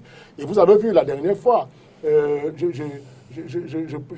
prends quel parti, le nouveau parti de mon ami Célestin Djamel à part. On a vu Alliance patriotique et républicaine. Je lui disais justement d'ajouter un C à cela parce que on se rend donc compte que les acteurs politiques aujourd'hui ne peuvent pas s'en passer. C'est devenu un lieu où plus que jamais. Vous avez vu, je parlais surtout de Célestin Djamel. Il dit un grand meeting, un méga meeting. Les gens ont été curieux d'aller donc voir ce méga meeting. Ses anciens amis. Vous voyez contre... C'est pour dire que sur le plan politique, aujourd'hui, les acteurs politiques ne s'en séparent pas. D'ailleurs, c'est l'outil indiqué pour faire passer leurs activités et leurs programmes politiques. D'accord. Non, sans oublier que les réseaux sociaux peuvent être aussi économiques. Parce qu'à l'époque, si vous fallait une tranche dans les médias, télé, radio, pour essayer de rendre compte de vos activités aux populations, cela vous revenait un peu cher. C'est vrai qu'on n'a que 7 millions de Camerounais qui sont sur Internet. Je dis toujours aux gens qu'il faut à chaque fois raison garder. 7 millions sur 22 millions que nous sommes, ou 25. Attention, il y a des clandestins qu'on ne veut pas. Il faut ajouter clandestins. Je vais dire que non, ce n'est pas... Ces 7 millions, c'est le même problème que le recensement. Vous avez des enfants qui ne sont pas en droit d'ouvrir les comptes, mais ils ont des comptes. D'accord, donc peut-être on est plus nombreux, oui. Mais j'ai l'impression que les médias classiques restent encore un véritable enjeu dans ce sens-là, parce que ce sont eux qui permettent encore d'atteindre les populations de toutes les couches. Parce que pour question était d'observer exactement. J'étais en train de vous expliquer pourquoi est-ce qu'on peut désormais retrouver les hommes politiques sur cet espace-là, parce que même en termes économiques, en termes de stratégie, c'est plus facile pour eux de toucher la population éduquée et urbaine. Parce que j'estime, moi je suis de ceux qui pensent que ceux qui utilisent les réseaux sociaux, contrairement à ce que Charles a dit tout à l'heure, ne sont pas des illettrés. J'ai la faiblesse de penser qu'il y a un minimum de niveau pour écrire le français et le lire, et que ceux qui sont connectés ont ce minimum. Annie, vous avez lu ce qu'ils écrivent. Encore qu'il faut avoir les moyens d'avoir une connexion Internet. Donc il n'y a même pas de rigueur dans ce qui n'est pas encore la chose la mieux partagée. Internet, il faut encore avoir de l'argent pour pouvoir... 30% de pénétration, je parle sur votre contrôle. Oui, 30% de pénétration. Et ceux qui sont... en fait, les réseaux sociaux, ce n'est pas 7 millions, 30% c'est l'ensemble des internautes camerounais. Après, il y a ceux qui sont sur les réseaux sociaux, parce que tout le monde n'est pas forcément sur les réseaux sociaux. Voilà. Donc, et les hommes politiques ont trouvé un espace d'expression qui les détache en quelque sorte, qui enlève les nœuds de prendre le temps d'aller dans tel média ou dans tel média. Dès qu'il y a une actualité, même en France, ce n'est pas seulement nous, on va sur les comptes Twitter des personnalités, qu'est-ce que tel a dit par rapport à ça, qu'est-ce que tel a dit, qu'est-ce que tel a dit, et ça vous permet de faire votre papier. C'est pour ça que je dis pas seulement au Cameroun, c'est pareil sur Facebook. Et on peut avoir l'actualité quotidienne des personnalités, pas seulement même des personnalités politiques, hein, même des personnalités de la vie socio-culturelle, ainsi de suite. À moins que vous n'ayez besoin d'une déclaration, d'une interview exclusive, lorsqu'il y a un sujet d'actualité donné, vous pouvez avoir le point de vue d'une personnalité politique à travers ce qu'il a posté. Et ça, c'est déjà un pas. Ça facilite même la collecte au niveau du journaliste. Ça alors oui, moi je dirais... Mais c'est vrai en plus. Non, je vais le contraire. On en fait souvent l'expérience. Je vais vous donner d'abord la parole. Je ne vais pas totalement prendre le contre-pied d'Annie, mais moi je dirais que les hommes politiques n'ont pas encore compris à quoi servent véritablement les réseaux sociaux. Ils n'en font pas... À tous certains. Ils n'en font pas véritablement bon usage. Ce n'est pas parce qu'il y a 20% qu'on va dire que les hommes politiques... Je parlerai d'usage professionnel. Voilà. Il n'y a pas vrai usage professionnel. Ça c'est la réalité. Elle parle de Twitter, vous allez sur un compte. Mais combien mais là n'est pas que pour les réseaux sociaux. Je veux dire que même en termes de gestion de communication des acteurs publics, il y a quand même beaucoup de choses à redire. Oui, parce qu'ils le font pour la plupart eux-mêmes d'ailleurs. Mais quand on parle des hommes politiques, il faut aujourd'hui que la communication, dans la communication publique, on a davantage intégré. Moi, je travaille sur la communication publique, notamment en rapport avec les crises publiques. Non, c'est diplôme. En rapport avec ce que les crises que le Cameroun connaît. J'ai visité, je me suis rendu compte que vous visitez le ministère de la Défense, vous ne pouvez pas avoir accès au site web, mais vous avez accès à tout ce qui est à un ensemble de réseaux sociaux. C'est-à-dire que même au niveau des institutions aujourd'hui, ils ont pris cela en compte. Mais quand vous y allez, vous allez vous rendre compte qu'assez souvent, les informations ne sont pas actualisées. C'est-à-dire que vous avez des informations qui datent, alors qu'il y a une actualité quand même dans le ministère. Donc aujourd'hui, ils ont certes compris, mais ils n'en font pas véritablement bon usage. Et je reviens à ce qu'on a dit, c'est donc une manne à tous les niveaux, c'est une manne, en même temps, c'est un fléau. C'est-à-dire qu'il y a les hommes politiques qui ont réussi à grandir, c'est-à-dire que, je ne sais pas, à véritablement se donner un statut. Et c'est encore à travers les réseaux sociaux, c'est encore à travers ces réseaux sociaux qu'on les a vus perdre la même posture. La même posture. C'est-à-dire que c'est toujours, c'est une manne d'un côté, c'est un fléau. Elle a évoqué un cas, je ne sais pas, elle a appelé ça, il y a un scandale. Vous avez vu le scandale arrivé par les réseaux sociaux. Le même scandale a été trouvé solution par les réseaux sociaux. Il n'y a pas de solution. Non, je dis très bien.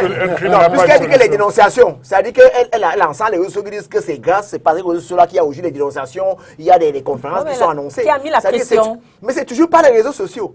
C'est-à-dire que le scandale arrivé par les réseaux sociaux, aujourd'hui on se rend compte s'il y a un début de solution, on ne sait pas. Pour apaiser tous ceux qui se soulèvent, égale toujours pas les réseaux sociaux. Donc à tous les niveaux, il y a toujours ce problème d'éducation. Est-ce qu'on en fait bon usage? C'est-à-dire que les réseaux sociaux sont bons. Les réseaux sociaux ont impacté les décisions. Les gens qui réagissent ne réagissent pas forcément par... Ils font mais dans tous les cas, tout passe par les réseaux sociaux.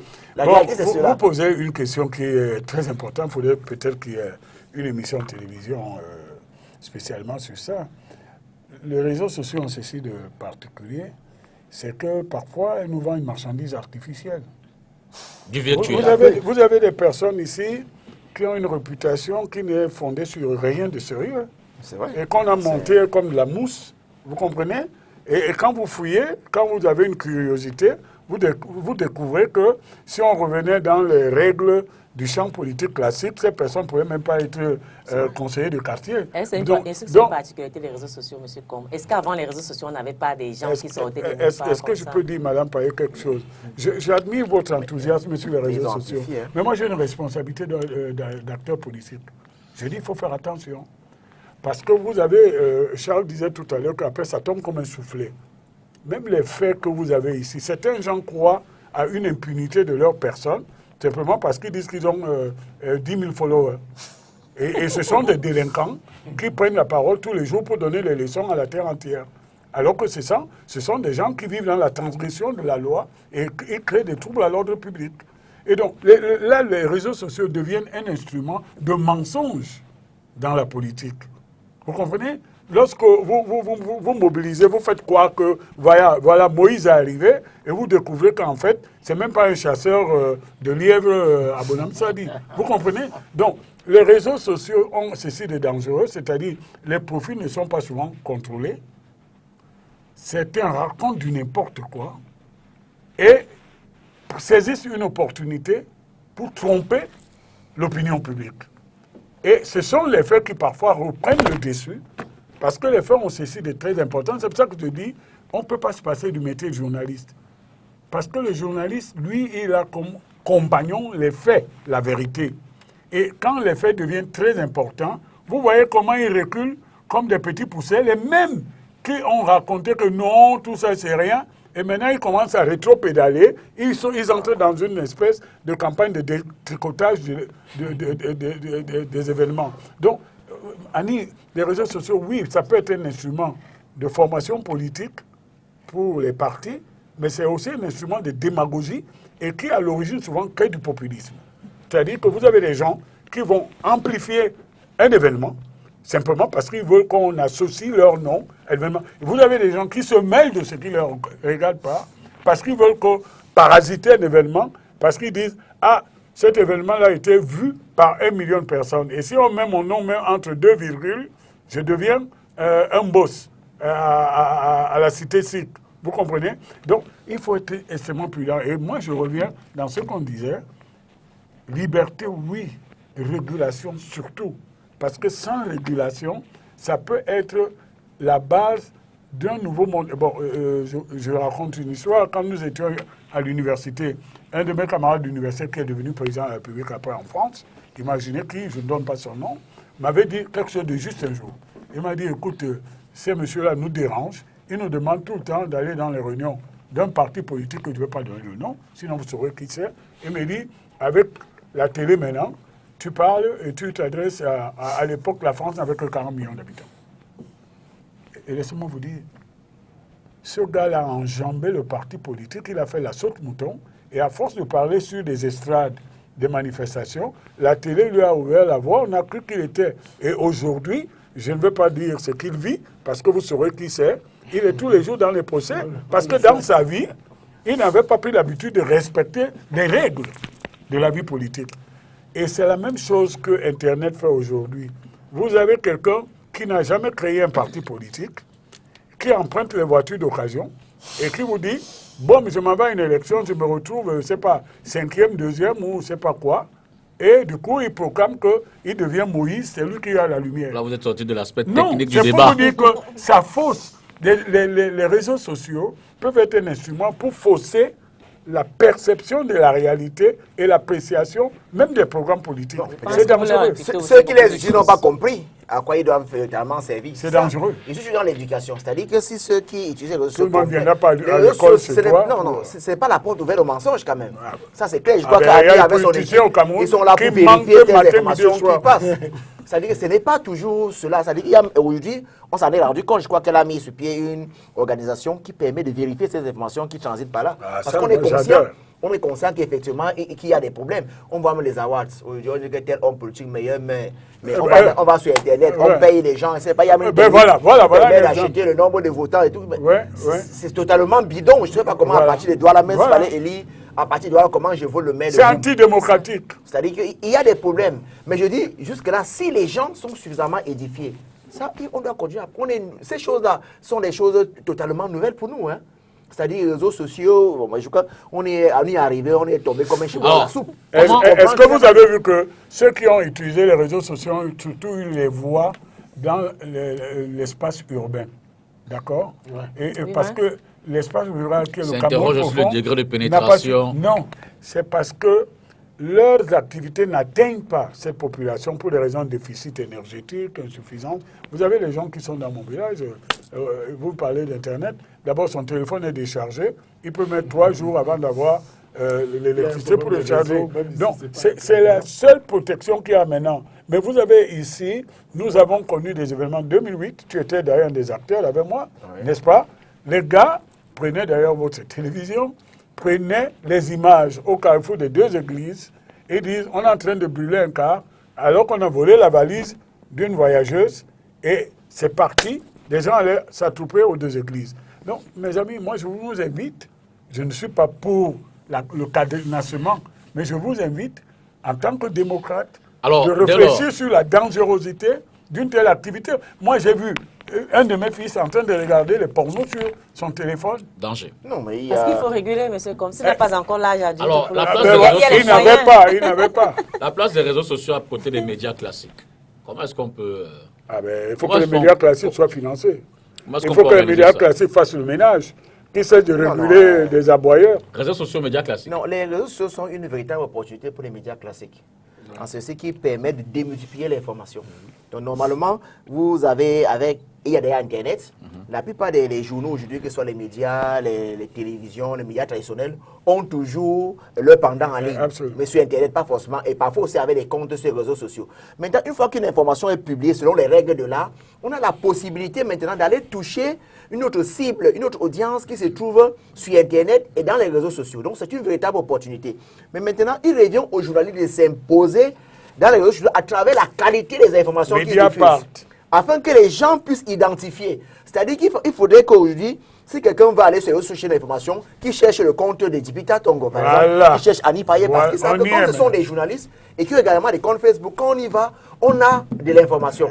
Et là, ils vont se départir de tous ces comptes qu'on crée parfois avec des fausses identités. Donc, c'est une véritable opportunité pour les médias traditionnels, à condition qu'on sache véritablement en faire bon usage. Bravo. En voie disons, médias classiques et réseaux sociaux. Oui, moi je pense que c'est une opportunité. C'est-à-dire que les médias classiques peuvent utiliser la rumeur et pour diffuser la bonne information. Parce que, vous savez, l'information, je ne veux pas dire l'information, mais tout ce qui part en principe des réseaux sociaux tient sur la rumeur. Et c'est donc une obligation pour les médias classiques traditionnels de prendre ces rumeurs et de les transformer en une information vérifiée et une information crédible. Parce que si ce n'est pas ça, ces médias classiques vont se transformer en réseaux sociaux et on n'aura plus la meilleure information. Je le disais tout à l'heure que les réseaux sociaux, en fait, la mission tribunicienne, c'est d'abord celle de communiquer, celle d'informer, celle de divertir, celle de procurer un certain nombre de biens. Vous voyez aujourd'hui que à travers le principe de spontanéité ou de instantanéité des réseaux sociaux, cela fait de sorte que les gens s'agrippent beaucoup plus sur les réseaux sociaux, oubliant qu'en réalité, où il faut rechercher la bonne information, c'est au niveau des médias classiques. Absolument. Donc moi je pense qu'il faudrait qu'il y ait cette complémentarité, mais que, comme le Fongalo disait, aller toujours vers cette culture, justement, à l'éducation médiatique. Annie, médias classiques, réseaux sociaux. Je pense qu'on a souvent tendance à opposer ces 2 entités, mais pourtant, quoi qu'on puisse en dire, elles sont complémentaires parce que les réseaux sociaux représentent une source d'information pour les journalistes. Vous pouvez partir de ce qui apparaît comme une rumeur pour tomber sur un vrai scoop ou faire un vrai travail journalistique. Lorsqu'on a parlé du journalisme citoyen à l'époque, c'est-à-dire que tout citoyen peut être la source d'une information. L'essentiel maintenant, ou alors d'une rumeur ou d'une nouvelle L'essentiel maintenant sera de passer cette information au crible, cette nouvelle au crible des différents critères, des étapes du journalisme pour en faire une information publiable. Donc, oui, les réseaux sociaux peuvent être une source. Les réseaux sociaux peuvent permettre de tenir le pari de l'instantanéité parce que nous n'avons pas les moyens. Lorsque vous allez en stage aux États-Unis, comme une de nos collègues l'avait fait, et que vous vous rendez compte que pour un fait divers, on vous fait décoller en hélicoptère pour vous retrouver de l'autre côté de la ville pour couvrir le fait divers et revenir, et que vous n'avez pas ces moyens ici au Cameroun. Celui qui fait son direct depuis la falaise de Tchang, il peut vous permettre de faire un breaking news sur votre chaîne de télé, à seule condition que vous, avant de lancer le breaking news, vous direz qu'il y a accident, mais vous appellerez quand même le sous-préfet ou les autorités de la gendarmerie pour au moins avoir une première idée. Et ça fera un plus dans votre travail. Donc les réseaux sociaux ne sont pas un ennemi. Maintenant, il faut que les journalistes, à travers leur posture sur les réseaux sociaux, rassurent. Il s'agit surtout de ça. Et c'est une des choses qu'on a un peu déployées. Tout le monde peut tomber dans le piège des fake news. C'est-à-dire que vous avez une information qui vous paraît absolument vraie et certaine, mais vous vous rendez compte après que c'est une fausse information. Vous avez l'obligation de revenir auprès de vos abonnés ou de vos followers pour leur dire que cette information, je me suis trompé. Voici en fait ce qu'il en est. Donc les journalistes doivent être des gens de confiance. On a l'impression que dès qu'on a publié quelque chose, tout le monde court au scoop, au like et au RT et au j'aime. Je veux dire, ils partagent sans même faire le minimum de travail. C'est-à-dire qu'on a quand même un carnet d'adresses qui nous permet de faire un minimum de choses avant de pouvoir partager. Donc, le journaliste doit avoir une posture sur le web qui rassure, sur les réseaux sociaux. Et pour terminer, les médias doivent investir dans la stratégie digitale. Et quand je dis stratégie digitale, je reste vraiment sur le minimum qui concerne au moins les réseaux sociaux. On a une chaîne comme la Côte d'Ivoire, RTI, qui a complètement envahi, je vais dire, n'a pas laissé les réseaux sociaux comme ça. Quand vous avez une actualité, les gens n'attendent pas aujourd'hui de venir au journal de 20h30 pour que vous leur récitez tout ce qu'ils ont suivi sur les réseaux sociaux en journée. Quelle est la plus-value que vous apportez à l'information le soir? Il s'agira de ça. Donc, se mettre un peu plus au travail et qu'on investisse. Oui, il y a eu tel événement, un média. Il faut aller sur le site, le Facebook de STV et de pouvoir voir là que oui, effectivement, nous confirmons l'accident de la falaise de Tchang. Nous vous reviendrons le soir avec plus d'informations, ainsi de suite. Donc, c'est très important. Je pense que ces trois éléments-là mis ensemble, on peut très bien cohabiter. Votre exemple, je voulais vous dire... Charles d'abord. Voilà, allez-y. Il revient tout à l'heure. J'ai vécu une expérience en France où un journal, un grand journal, deux grands journaux ont raté l'osmose avec le phénomène nouveau qu'on appelait l'utilisation d'Internet de journaux numériques à travers les réseaux sociaux. C'est le journal Libération et Le Monde. Et la plupart des journaux ont plongé parce qu'ils n'ont pas utilisé cette évolution pour amplifier leur lectorat. Vous avez aussi dans des pays en développement comme le nôtre, comme la crise de la lecture. Mais revenons à l'exemple du Monde. Le journal des réseaux sociaux qui gagne le plus d'argent en France, c'est Mediapart. Et Mediapart, ce sont les anciens du Monde, et un peu de Libé, qui ont créé Edouard Péniel et les autres, qui ont créé Mediapart. Et Marianne a suivi cette expérience. Ça veut donc dire qu'il ne faut pas faire une séparation hermétique. Le problème, c'est que ce qui est professionnel, c'est le journalisme. Exactement. Et qu'ils instrumentalisent, seulement qu'ils utilisent comme instrument pour toucher le maximum en instantanéité. Exactement. Sur des événements des gens. Et donc, moi, je suis heureux qu'Annie ait sorti cet exemple. Je crois d'ailleurs que, bon, en Afrique, il y a au Cameroun, CRTV a créé CRTV News. Web. Mais il faut maintenant qu'ils développent cela, comme quand nous dit le cas de la RTI. Donc, aujourd'hui, vous ne pouvez pas retenir la vitesse de l'information. Hein? Mais pour ne pas retenir cette vitesse d'information, il ne faut pas être désarmé parce que ça peut devenir dangereux. Charles, médias et réseaux sociaux. Oui, moi je dirais ici qu'en fait, je ne conçois pas toujours les réseaux comme une source d'information, parce qu'une source, c'est quelque chose qui devient crédible, mais comme un prétexte. C'est-à-dire que si on considère que c'est un prétexte, chaque fois qu'on y voit une information, on va directement sur le terrain vérifier, voir si cela peut être considéré comme un fait. Parce que les journalistes travaillent sur des faits, c'est des éléments des choses qui existent. Devraient travailler sur les faits. Non, parce que doivent travailler maintenant, ceux qui travaillent sur des choses qui n'existent pas, ils ne font pas du journalisme, ils font autre chose que le journalisme. Nous avons vu ce qui est arrivé avec une certaine pseudo-grâce qui aurait été accordée à Feu Mendozé, le feu le professeur Mendozé. Mais à partir du moment où l'état des choses, où les manques n'existaient pas, c'est-à-dire cette grâce-là, on ne sait pas sur quoi est-ce que les gens ont travaillé. C'est-à-dire qu'on a eu tout cela. C'est-à-dire que peut-être c'est parti le rapport de la Cour des comptes, première version. Effectivement, c'est-à-dire que vous avez des gens qui travaillent, mais on ne sait pas où. Est-ce que cet élément de choses existait?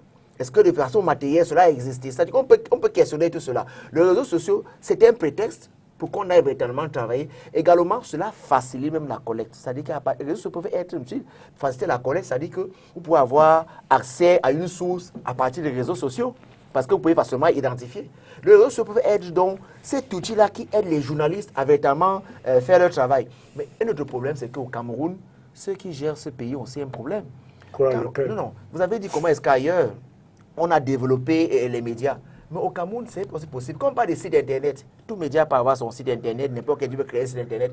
Mais il n'y a pas une loi qui régule la création des sites Internet, comme il y en a par exemple pour les journaux. On sait très bien, pour créer un journal, un organe de presse, vous écrivez au préfet pour une condition à remplir. Mais pareil, aujourd'hui même vous créez, tout le monde crée son site. Exactement. Tout le monde crée son journal, là vous appelez soit YouTube, c'est TV, sa chaîne TV, sa web TV. Il y a des problèmes à ce niveau-là. Même les télévisions qui existent classiques évoluent sur le régime de la tolérance administrative. Ouais. Il y a quand même le décret de 2000 est là. Ensuite, il y a des dispositions que depuis 2015, mais rien de cela n'est appliqué. Pourquoi?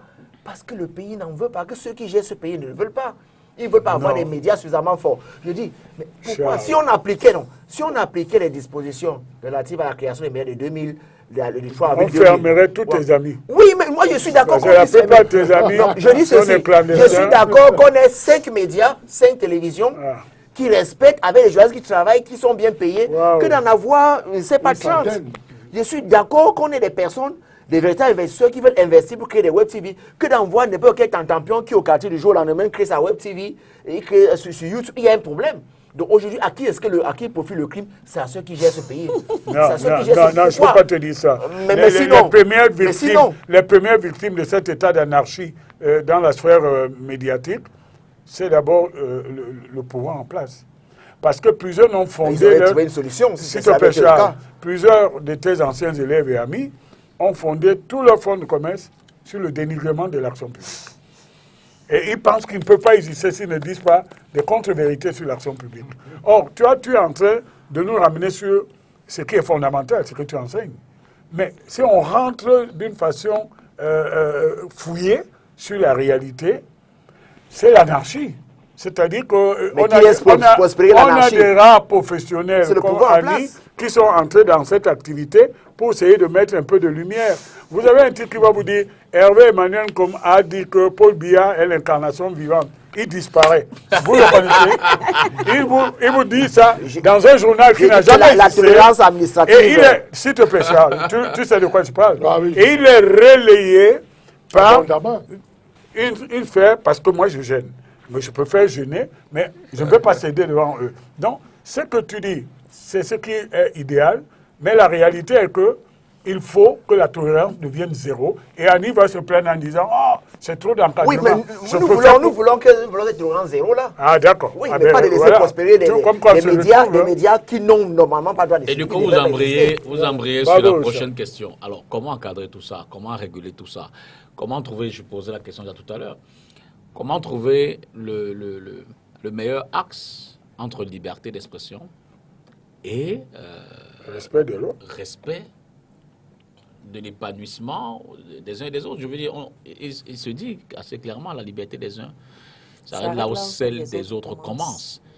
Ce n'est pas souvent le cas sur les réseaux sociaux. Comment assainir l'environnement des réseaux sociaux, prof? Oui, écoutez, il n'y a pas de société sans loi. Comme on le dit souvent dans le bel adage latin, ubi societas ibi ius.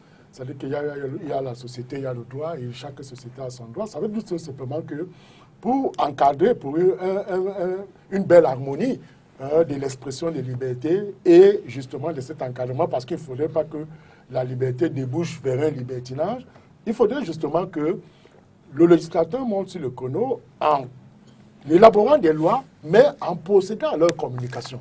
Parce que tout à l'heure, Fongan le relevait, beaucoup de gens ignorent que les lois sur la cybercriminalité, la cybersécurité existent. Ils ne savent même pas qu'ils commettent des délits. Oui, on a notre forum des enseignants il y a une fausse information en fait qui était diffusée. Un C'est des le collègues, quotidien. un des collègues a rappelé à l'autre, attention, tu pourras te faire arrêter parce que tu es en train de diffuser là des fausses informations. Vous voyez, donc ça veut dire qu'il y a cette nécessité justement des productions législatives, mais à côté de cela, il y a un effort qui doit être fait dans le sens de la sensibilisation et dans le sens de la promotion de ces lois. Parce que je vous assure, beaucoup l'ignorent. C'est la raison pour laquelle aujourd'hui, vous voyez, les gens peuvent, lorsqu'ils ont projeté une image obscène, sont surpris de savoir que ça peut dégénérer vers des analyses ou vers des réactions comme celles que nous sommes en train de vivre aujourd'hui. Donc moi, je pense que, oui, l'existence de la loi, c'est normal parce que nous sommes dans une société qui ne peut être encadrée que par des lois.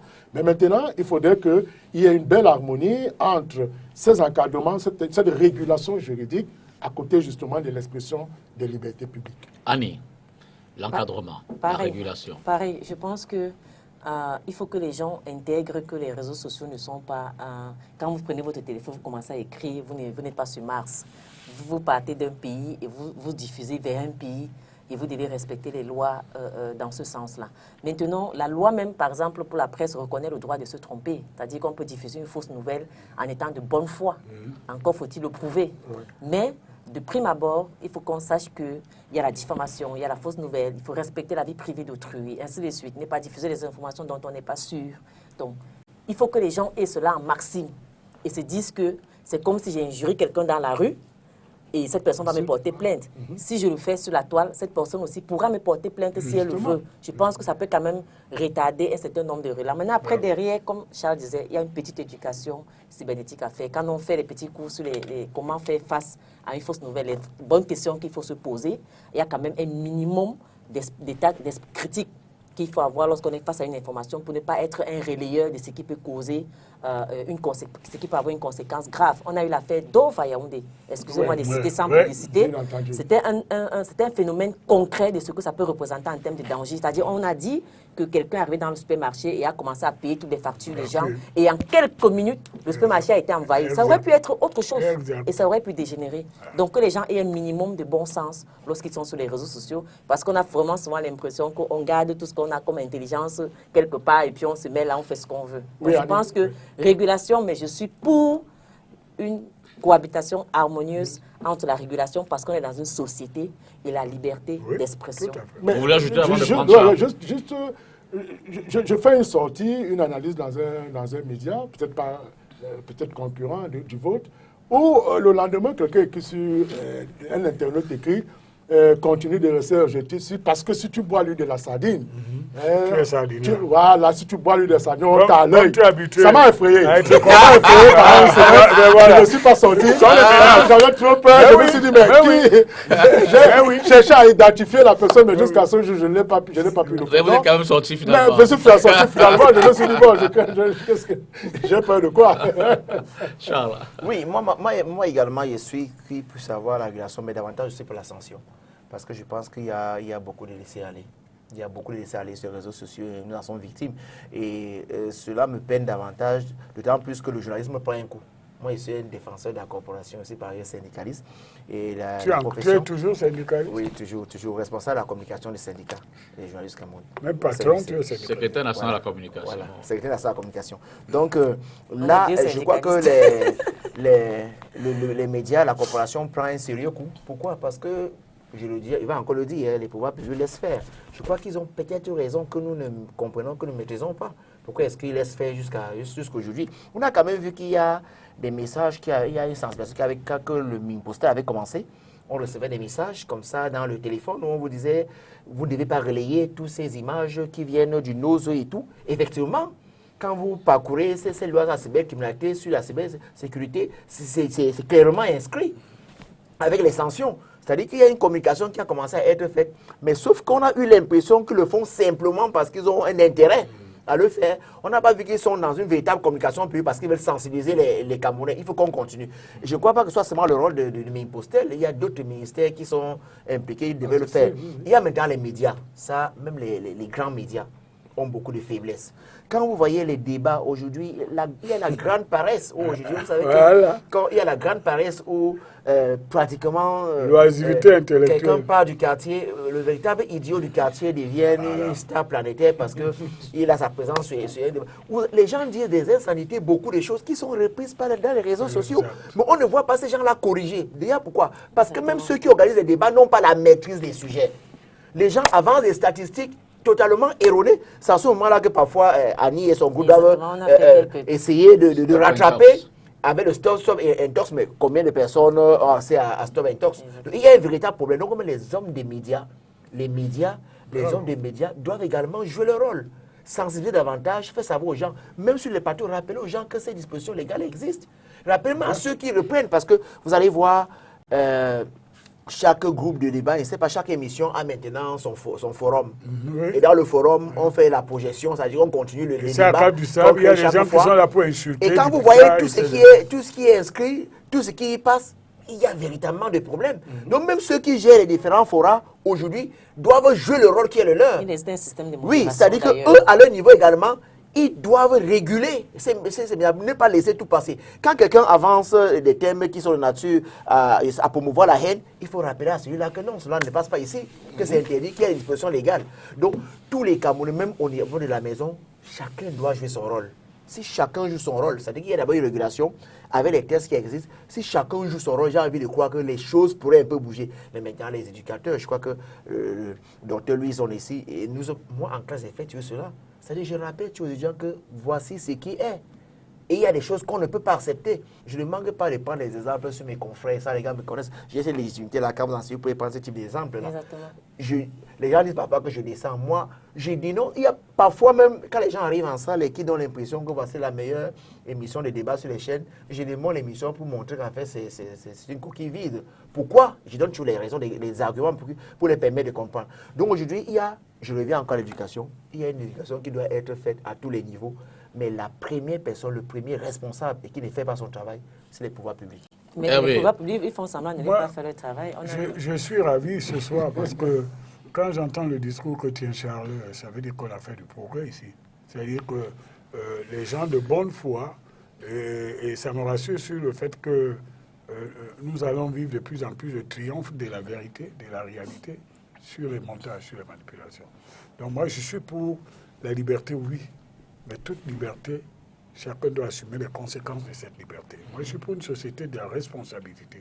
C'est-à-dire qu'on ne doit pas avoir un permis de chasse pour dire tout et n'importe quoi derrière le statut de la carte de presse ou derrière un instrument technologique. Donc, je partage totalement les analyses de mes trois copanélistes et je pense que, oui, l'État doit renforcer la régulation de l'utilisation de ces réseaux sociaux, tout en respectant, en s'assurant que ce n'est pas liberticide, les mesures qui sont prises, et en même temps, en donnant les moyens de contrôle par des institutions pour limiter cela. Parce que sinon, nous risquons d'avoir un formidable instrument de convivialité qui se transforme en danger public et en instrument de transgression de l'ordre public.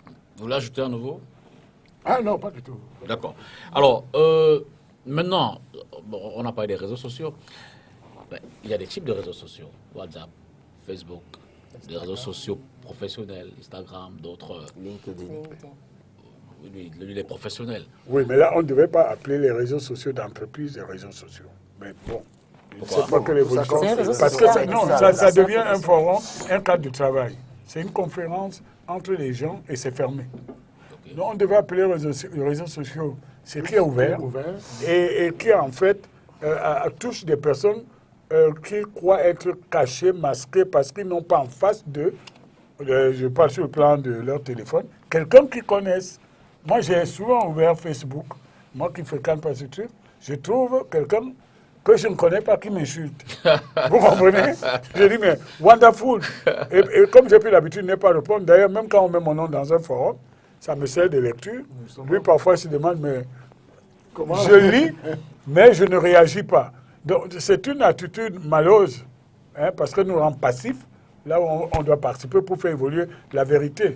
Mais je ne souhaite pas, enfin, je ne pense pas qu'on puisse appeler, par exemple, un forum d'entreprise réseaux sociaux. Je ne sais pas qu'est-ce que...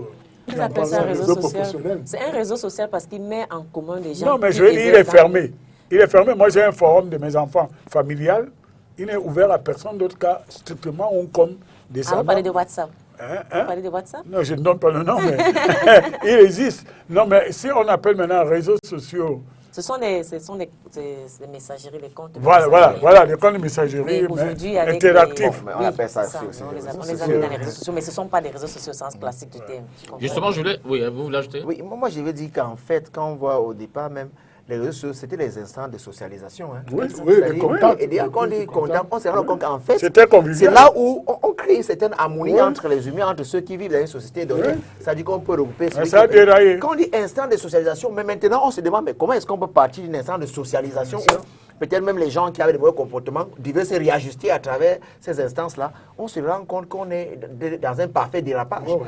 Pourquoi plus au Cameroun et beaucoup moins ailleurs? Donc le problème est là, c'est-à-dire, est-ce que Parce les gens ont que été c'est éduqués? J'ai l'impression que c'est la tribune des le niveau injures. d'instruction globale aussi doit être pris en compte. Absolument. Voilà. Et maintenant, allons-y voir. Il y a des gens Oh, qui il y a ont- beaucoup de professeurs universitaires qui s'insultent dans les réseaux sociaux. Doit-on créer justement dans l'établissement des modules, des plateformes? Une éducation aux réseaux Une sociaux. éducation aux réseaux sociaux. Oui, bien entendu. Oui, bien entendu. Bien entendu, parce Et qu'à d'ailleurs, partir tout de le là, monde, hein, avec le Covid-19, toutes les écoles, les enseignants sont obligés de l'avoir. Bien Parce qu'il y avait entendu, les je l'ai mesures indiqué tout à barrières, l'heure.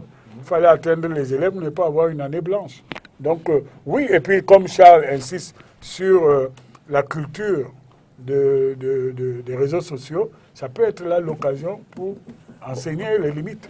Pour vivre avec son époque. Oui, il faut savoir qu'aujourd'hui, surtout pour ce qui est de WhatsApp, il y a des gens qui se font beaucoup d'argent, mais Il y a des obscénités. pour des sales besognes. Hein. Oui. C'est-à-dire que parce Oui. qu'ils sont acteurs de très sales besognes. J'espère qu'on va en Vous avez- parler, là. Vous avez des gens qui ont pour principale activité administrateur de groupe WhatsApp. Oui. C'est-à-dire que vous avez des gens qui sont là pour les sales besognes, qui ont des comptes à régler ou qui sont payés pour jouer ce rôle. Vous voyez, une seule personne, il administre ou il est dans 15-50 groupes Oui, WhatsApp. oui. Et quand il a une certaine information qui n'est pas vraiment anodine, vous voyez qu'il partage dans tous les groupes. C'est-à-dire qu'aujourd'hui, C'est au le Cameroun, même. Vous avez des gens l'usage qui qu'on demandent- en fait, parce Ils n'ont que rien à faire chez ce qu'on eux. fait, l'usage qu'on fait aujourd'hui de ces groupes-là, de ces réseaux-là, il y a un problème. Du jour au lendemain, vous voyez, vous êtes inscrit dans un groupe. C'est mon cas. Je me rejoins à un groupe, je ne sais pas Tu sais même comment pas qui t'a inscrit. qui m'a inscrit là-bas. Je ne connais même pas ceux qui en sont acteurs, ceux qui sont membres de ce groupe-là. Donc aujourd'hui au Cameroun, comme je parle d'éducation, il faut qu'on aille beaucoup plus loin. Et de plus en plus, il faut que ceux qui se retrouvent là où ils ne se reconnaissent pas dénoncent. Peut-être qu'il faut sortir. Parce que quand vous êtes là, si un jour, je ne sais pas si on peut décider de venir, de prendre tous ceux qui sont membres d'un Dans un groupe WhatsApp, forum, absolument. mais on ne sait pas. Aujourd'hui, on annonce même qu'il y a des groupes où vous avez des gens où certaines choses se passent et qu'on va enquêter. Je me demande bien Non, il y a un groupe de cons, quoi. Je si, connais si le nom. je, Pourquoi si je tu m'étais retrouvé là-bas par hasard, donc, peut-être parce qu'on ne sait pas, vous avez des amis, peut-être quand vous y êtes inscrit et que parce que vous êtes inscrit, vous soyez considéré comme un acteur de ce que certains autres membres du groupe posent comme à fond, il y a un problème. Donc on est à ce niveau-là, c'est-à-dire que jusqu'où est-ce qu'il y a même notre responsabilité, quelquefois même, peut-être parce que on laisse faire, peut-être parce qu'on veut aussi lire. Non, Charles, il y a on va attirer les un amis. autre problème qui est plus grave encore. Moi, j'ai vu beaucoup de forats. On m'a mis, je ne savais pas pourquoi. Bon. Mais il se trouve que, je le dis maintenant, quand vous avez quelqu'un qui est dans votre liste de contacts, et dès qu'il intervient dans un groupe, son nom apparaît. Et j'ai découvert donc qu'il y a des liaisons dangereuses dans certains forums, dans certains forats, ici. Vous avez des gens qui sont en charge de la sécurité, ils sont mélangés avec les journalistes et ont des entretiens ou des échanges qui, à la limite, même parfois menacent la sécurité nationale. Je le dis et je ferme la parenthèse. Je ne veux pas donner les noms de certains de ces forums. Ça veut donc dire que le mélange de genres est devenu tel que les choses deviennent vraisemblables parce que vous n'êtes pas seul à savoir que tel qui parle est par exemple colonel ou commissaire divisionnaire. D'autres le savent et se disent sa réaction belle ou molle ou complaisante avec tel propos veut dire que ce propos est fondé. Hein? Vous avez donc quelqu'un qui est au centre d'un fait divers maintenant, il est membre de tous ces forats et certains de ses amis-là dans ce truc sont embarrassés pour dénoncer son comportement ou ses déviances. Donc, c'est très, très dangereux. Et je peux vous dire, je prends l'exemple dans ma propre boutique, le RDPC, et il y a une nouvelle catégorie, les communicants. Vous trouvez quelqu'un, et parfois une femme mariée, et qui, à 3 h du matin, est en train de raconter des trucs dans les forats. Vous vous demandez, ils dorment à quelle heure? Ils font quoi? Et surtout, parfois, c'est d'une banalité telle que vous vous demandez quel est l'intérêt de ce truc-là. Moi, je suis d'accord avec Charles, avec vous. Il y a une addiction. Et je vais devenir un soutien de cette démarche, l'éducation. Parce que le danger est là. Il y a des gens qui ne font que ça. Ils n'ont rien à faire dans leur vie. Et le même propos, ils le mettent dans 10 forats. Justement, peut-on se soigner de cette addiction-là? L'ancrage, l'appropriation de l'individu aux réseaux sociaux. On se soigne du Banga, pourquoi on ne se soigne pas? Il y a des centres dans certains pays. D'addiction? Il y en a un à ce point-là. Des centres pas d'addiction, mais de désintoxication, si je peux appeler ça ainsi, aux réseaux sociaux, comme en Corée du Sud. Il y a un centre très célèbre en Corée du Sud où on vous fait suivre une cure exactement comme un drogué. Hein. Oui.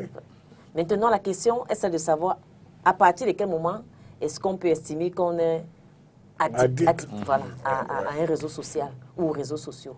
C'est quelque chose qui peut se soigner. Mais je vous assure qu'il y a des gens qui sont devenus improductifs à leur lieu de travail parce qu'ils vont sauter de Twitter à Facebook, non plus de vie familiale. lire tous les messages WhatsApp. Je pense que pendant longtemps, moi, par exemple, mon téléphone principal n'avait pas de WhatsApp parce que je ne comprenais pas comment quelqu'un peut être concentré avec les ting, ting, les notifications qui arrivent tout le temps. Donc, à un moment donné, j'avais compris. On arrête la notification maintenant. Ben oui, on arrête. Maintenant, ça va sur silencieux et tout. Mais vraiment, il y a des gens qui lisent. Vous êtes peut-être dans 3 groupes WhatsApp avec la personne et la personne réagit sur tout, toute la journée. Voilà. Vous vous demandez à quel moment est-ce que la personne... Exactement. Non, il y a des addicts. À un moment donné, quand on sait qu'on est déjà très attaché à un réseau, qu'on n'arrive pas à s'en départir, il faut peut-être faire des cures. Normalement, on demande de désactiver son compte pendant au moins 30 jours. Oula. Ça permet de retrouver souvent les esprits. Parce que la plupart des réseaux sociaux, notamment Twitter par exemple, vont considérer vos 30 jours d'inactivité avant de pouvoir agir. Donc, vous pouvez désactiver votre compte pendant 30 jours. C'est une forme de cure. Mais pourquoi pas voir un psychologue si vous estimez que ça va déjà un peu trop loin. La démarche de Charles est très importante. Je vous donne un exemple rapide. Il m'est arrivé souvent quand j'ai la chance d'avoir plusieurs de mes enfants autour de la table. On mange et je constate que les demoiselles, tout comme les garçons, ils regardent tous leurs plats. On ne converse pas parce que le repas, c'est le lieu de convivialité. Chacun est dans son truc, en train de... Je dis, mais écoutez mes amis, moi je fais quoi au milieu de vous? Il y a un qui m'a dit, écoute papa, tu vis dans ton monde qui commence à être derrière nous. J'ai dit, non, pas sur cette table, parce que mon monde, c'est lui qui a mis la nourriture autour de cette table. C'est un ensemble de règles qu'on peut observer. Oui, c'est ça, c'est une destruction de la cellule familiale. Bien entendu, grand frère, même ce matin encore, je faisais TD. À mon arrivée, je me rends compte que ils sont tous sur le téléphone portable, mais les fiches de TD conçues, personne n'a regardé. Voilà. Et j'ai dit, quel est le premier thème? C'est là, ce moment-là que chacun dépose son téléphone, essaye de farfouiller pour voir quel est le premier thème. Donc en réalité, on se rend bien compte aujourd'hui que ça devient très préoccupant. C'est-à-dire que les réseaux sociaux, surtout dans... Ils sont addictifs, hein. Oui, ils sont tellement tenus que notre doyen était obligé de prendre une décision indiquant que lors des examens, tout téléphone est interdit. Mais je vous dis, ils trouvent toujours le moyen d'entrer avec le téléphone. Et vous savez, là, ce téléphone, on télécharge les cours. Oui. Donc c'est un instrument de tricherie. C'est-à-dire qu'en fait, les gars, dès qu'ils ont le cours est là, et vous vous rendez compte qu'il ne se casse pas. Quand il ouvre son téléphone, il a tout le cours, il compose tranquillement avec le cours. D'où, dans cette décision du doyen et même du recteur qui a indiqué que dès qu'on vous prend avec un téléphone en salle, qu'il soit éteint ou allumé, c'est déjà la manifestation du faux. Le triathlon a récupéré le bac et qui a été interdit pendant 2 ans. Oui, bien entendu. Il s'est fait être ingénieur, mais bon, il a téléchargé les solutions à la question des mathématiques. Il a filé ça à ses copains. Il a faussé l'examen sur tout le territoire. Et vous voyez aujourd'hui, on parlait de l'instrumentalisation. Je ne sais pas si vous avez reçu la même vidéo qui circulait où on annonçait la démission de Macron. Je ne sais pas si vous avez vu. Alors, mais qu'est-ce qui m'amène à croire que c'était fait? C'était fait parce que le journaliste dit il sera mis en place un gouvernement de transition. J'ai dit non. En France. En France, là, quand le président démissionne, c'est le président de l'Assemblée nationale du Sénat, voilà, qui poursuit, qui assure l'intérim jusqu'à l'organisation des élections. Et c'est le reportage du journaliste qui me fait croire que non. Ce ne peut pas être un gouvernement de transition en cas de démission du président. Non, c'est pour dire qu'il faut garder de l'éveil, il faut garder un regard vif sur ces questions parce qu'on se rend bien compte que ça devient un cadre d'instrumentalisation si Alors, pour finir, on ne prête pas garde. les réseaux sociaux sont-ils un danger? Y a-t-il péril à la demeure? Y a-t-il risque? Non, risque on a évacué. Mais je veux dire, les réseaux sociaux sont-ils un danger pour la société? Moi, je dirais que quand on n'a pas été suffisamment éduqué, les réseaux deviennent un véritable danger. À tous les niveaux. Par exemple, moi, j'ai souvent eu des problèmes de couple simplement parce que assez souvent le soir, je suis sur mon téléphone. Et parfois, quand madame passe, les têtes qui s'affichent parfois dans mon téléphone. Charles, Elle a l'impression, elle a compris que en fait, ce n'est pas gratuit. Et que c'est aussi peut-être manquer du respect que d'échanger avec... je ne sais pas, un genre précis à une certaine heure de la nuit. Donc, si on y prend garde, si vraiment on n'est pas véritablement éduqué, si on prend par la mesure des choses, ils peuvent devenir un véritable danger. Et au Cameroun, avec ce qui se passe, avec les différentes crises qu'on connaît normalement dans le Nozo, je dis que c'est devenu même déjà un danger. Donc, c'est devenu déjà un danger. Quand vous voyez comment des gens ont été découpés en petits morceaux, quand on diffuse sur les réseaux sociaux, vous voyez quelqu'un qui est en train de mourir, tout accident, aujourd'hui on filme. C'est-à-dire que les gens ont perdu le sens de la solidarité, de l'entraide. Vous voyez, quelqu'un en détresse, mais ce qu'on fait, c'est de filmer et de balancer. C'est-à-dire aujourd'hui, c'est beaucoup plus grave que par le passé. Je crois qu'on est en train de perdre notre humanité à cause de ces réseaux sociaux-là. Donc s'il n'y a pas une véritable éducation, si les gens ne prennent pas conscience de l'usage qu'ils doivent faire de ces réseaux sociaux-là, vraiment on court tous vers la perte. Annie, danger? Oh, les réseaux sociaux sont une belle opportunité, aussi bien pour le business. Parce qu'il y a c'est un business. il y a des jeunes, je ne fais pas de business en particulier. Non, sur les réseaux sociaux. C'est vrai que je suis consultante réseaux sociaux. Donc oui, j'assume complètement ma position parce que je suis aussi une grande passionnée des libertés en général, de la démocratie, de la liberté d'expression, de la justice. Et très souvent, les réseaux sociaux, les espaces comme les réseaux sociaux ou l'opinion publique en général représentent des formidables instruments de résistance face aux privations des libertés. Dans ce sens-là, ce sont des belles plateformes. Ensuite, les gens font des affaires sur les réseaux sociaux. Il y a des gens qui ont pu se réaliser en tant que personne. On est dans un pays où le taux de chômage caracole au sommet et on a justement ce taux qui semble bas parce que les gens ont pu trouver parmi, entre autres, des opportunités d'emploi, il y a les réseaux sociaux. Il faut qu'on mène une enquête, par exemple, sur combien de Camerounais aujourd'hui gagnent leur vie uniquement grâce à Facebook, par exemple. Vous serez surpris par les résultats. Les gens qui font du e-commerce, ce n'est pas pour rien que l'État a décidé de prélever la taxe sur ces plateformes-là. Facebook a notifié à tous ses utilisateurs que désormais, lorsque vous faites des affaires, vous allez payer la taxe, la TVA de 19,25%, ce qui n'était pas le cas avant. Donc, il y a déjà un an que c'est appliqué. Donc, c'est parce que l'État est conscient du niveau de business qui peut se faire là-bas, que l'État a décidé qu'il y a peut-être une niche fiscale de ce côté-là. Donc, cela fait vivre les familles, il ne faut pas l'oublier aussi. Et je pense que la régulation reste importante. Donc, ce sera un danger si on y prend garde. Mais la garde qu'on doit prendre ne doit pas être une garde pour priver les libertés. Et je vais finir avec une petite astuce en disant qu'on a parlé tout à l'heure ici d'être addictif aux réseaux sociaux. Ce sont des instruments très addictifs, aussi bien pour nos enfants. Les parents doivent reprendre leur rôle dans la famille.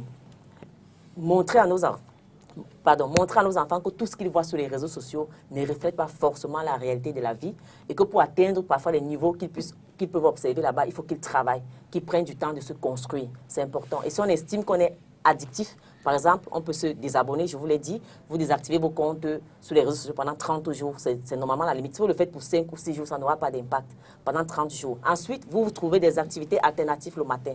Quand on se lève, je pense que presque tout le monde aujourd'hui a tendance à attraper d'abord son téléphone et commencer à regarder. Et facilement, vous pouvez passer 30 minutes, 1 heure à le faire. Donc, commencer à trouver une activité alternative au téléphone quand on se réveille. Avoir des moments précis en journée sur lesquels on va sur les réseaux sociaux. C'est-à-dire que je décide qu'entre 18h et 19h, je vais un peu regarder ce qui s'est passé sur Facebook. Entre 15h et 15h30, je vais un peu sur Twitter, ainsi de suite. Cela permettra après, et puis se dire peut-être que 30 minutes avant d'aller au lit, je regarde un peu WhatsApp et tout. Donc pouvoir réguler comment est-ce qu'on touche à son téléphone, comment est-ce qu'on utilise pour pouvoir un peu se détacher, parce que cela crée aujourd'hui aussi des problèmes psychologiques. Danger? Oui, bien entendu, on ne peut pas. Qu'est-ce qui n'est donc pas danger? Lorsqu'on en fait, par exemple, une utilisation abusive, ça devient aussi un danger. C'est la même chose quand on vous dit, même si vous mangez bien, mais si vous mangez beaucoup, on va vous dire vous exposer à telle chose. C'est la même chose pour l'utilisation des réseaux sociaux. Et on se rend bien compte aujourd'hui que les réseaux sociaux, comme je l'ai dit d'entame, c'est-à-dire que ça devient des instruments, un élément d'instrumentalisation, ça devient aussi un outil où plus que jamais les gens peuvent s'en servir, soit pour faire leurs affaires. Je parlais aujourd'hui que ça procure un certain nombre de biens. C'est également un instrument qui peut, lorsqu'il est mal manipulé, peut aboutir à ce qu'on évoquait tout à l'heure, des diffamations, des dénonciations et bien d'autres. Donc moi, je pense que dans toute chose, il faut mettre en place des mécanismes de régulation pour empêcher que le danger ne prenne le pas sur les enjeux positifs. Hervé Emmanuel Combe.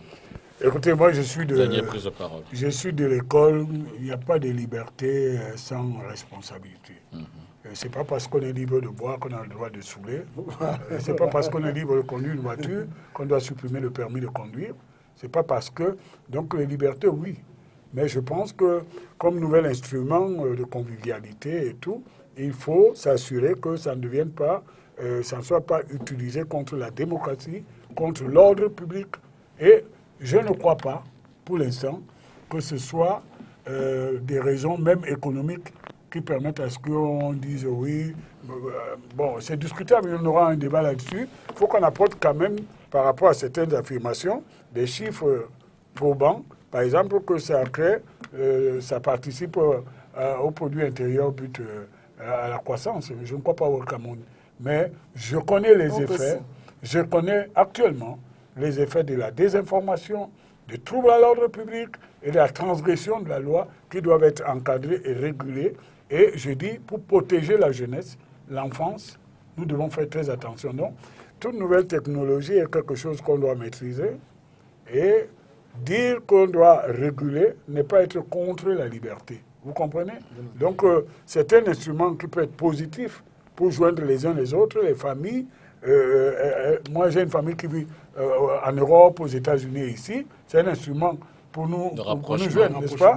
Mais ça peut être un instrument dangereux aussi pour nous éloigner si, par exemple, on laisse entrer des fakes à l'intérieur et qui créent des problèmes qu'on ne peut pas résoudre parce qu'on n'est pas les uns les autres en face les uns des autres. Donc, c'est très bien, c'est une liberté. Je suis d'accord avec Annie Payet, mais toute liberté doit avoir une régulation pour vivre ensemble. Vous l'ajoutez? Oui, mais les réseaux sociaux également appauvrissent beaucoup de Camerounais. C'est-à-dire qu'on a les multinationales qui sont installées, qui vendent ces connexions Internet qui se font les plus chères au monde. Alors, la connexion est très chère. On n'est pas les plus chers au monde. On est l'un des meilleurs prix en Afrique.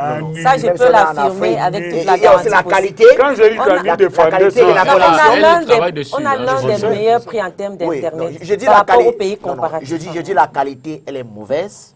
Également, ces réseaux contribuent à appauvrir beaucoup de Camerounais. Vous avez des gens qui reçoivent l'argent de la semaine, mais qui vont investir dans cela. Il y a également qu'aujourd'hui au Cameroun, c'est le lieu par excellence de la débauche. Vous avez bien vu aujourd'hui le type de vidéos qui transitent par les réseaux sociaux. Avant, c'était un peu difficile d'en avoir accès, mais avec les réseaux sociaux aujourd'hui, aussi facilement, on se livre à certaines pratiques qui sont condamnables.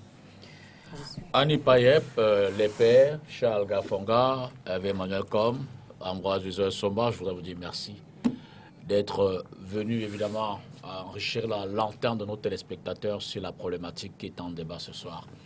L'influence des réseaux sociaux. Merci à vous à la maison d'être resté jusqu'à 7 heures. Bonsoir.